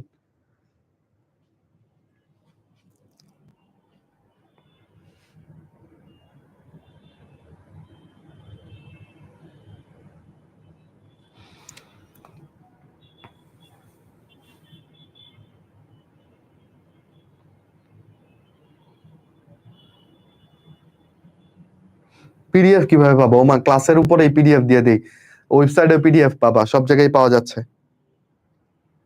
স্ক্রিনশট বলতে তুমি ক্লাসের মাঝখানে যে কোনো একটা ছবি স্ক্রিনশট নিয়ে ফেলতে পারো, ঠিক আছে? আচ্ছা, খালি আমি উদ্ভট কিছু করতেছি না এরকম হলে হবে। আরটিডিএস এর বইগুলো কবে পাবো? বইগুলো অলরেডি আমি তোমাদের বলি যে 2টা বই ছাপাই ফেলছি, ঠিক আছে? এখন তোমাদের বই ছাপাইতে হয় হচ্ছে আমাদের কত করে জানো? আমি তোমাকে জাস্ট একটা কথা বলি, আমরা কয় টন কাগজ কিনছি জানো তোমাদের বই ছাপানোর জন্য? 20 টন। 20 টন, 1 টন মানে 1000 কেজি। এবার বুঝো কত টন কাগজ তোমাদের জন্য কেনা হয়েছে যে আরটিডিএস এর বই ছাপানোর জন্য, বুঝছো? তো প্রসেস গোয়িং অন। প্রায় কত হাজার বই ছাপাইতে হবে জানো? 30-40 হাজার বই ছাপাবো আমরা, মানে 15 সেট, 15 এক এক সেটে 15টা করে, তো 30 থেকে 40 হাজার বই ছাপাইতে একটু টাইম নেয়। প্রক্রিয়া চলমান, ইনশাল্লাহ এপ্রিলের শেষ দিক থেকেই তোমরা বই অর্ডার করতে পারবা, ঠিক আছে? এই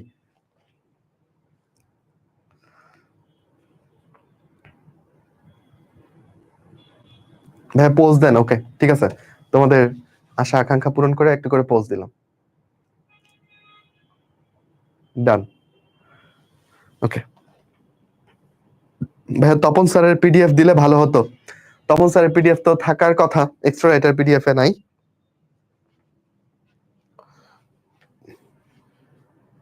ভাইয়া প্রাইস আনুমানিক কত হতে পারে? আচ্ছা তোমাদের আরডিডিএস এর বইগুলোর প্রাইস অ্যারাউন্ড 3000 টাকা হবে, ঠিক আছে, 3000 টাকা, 15টা বই তো।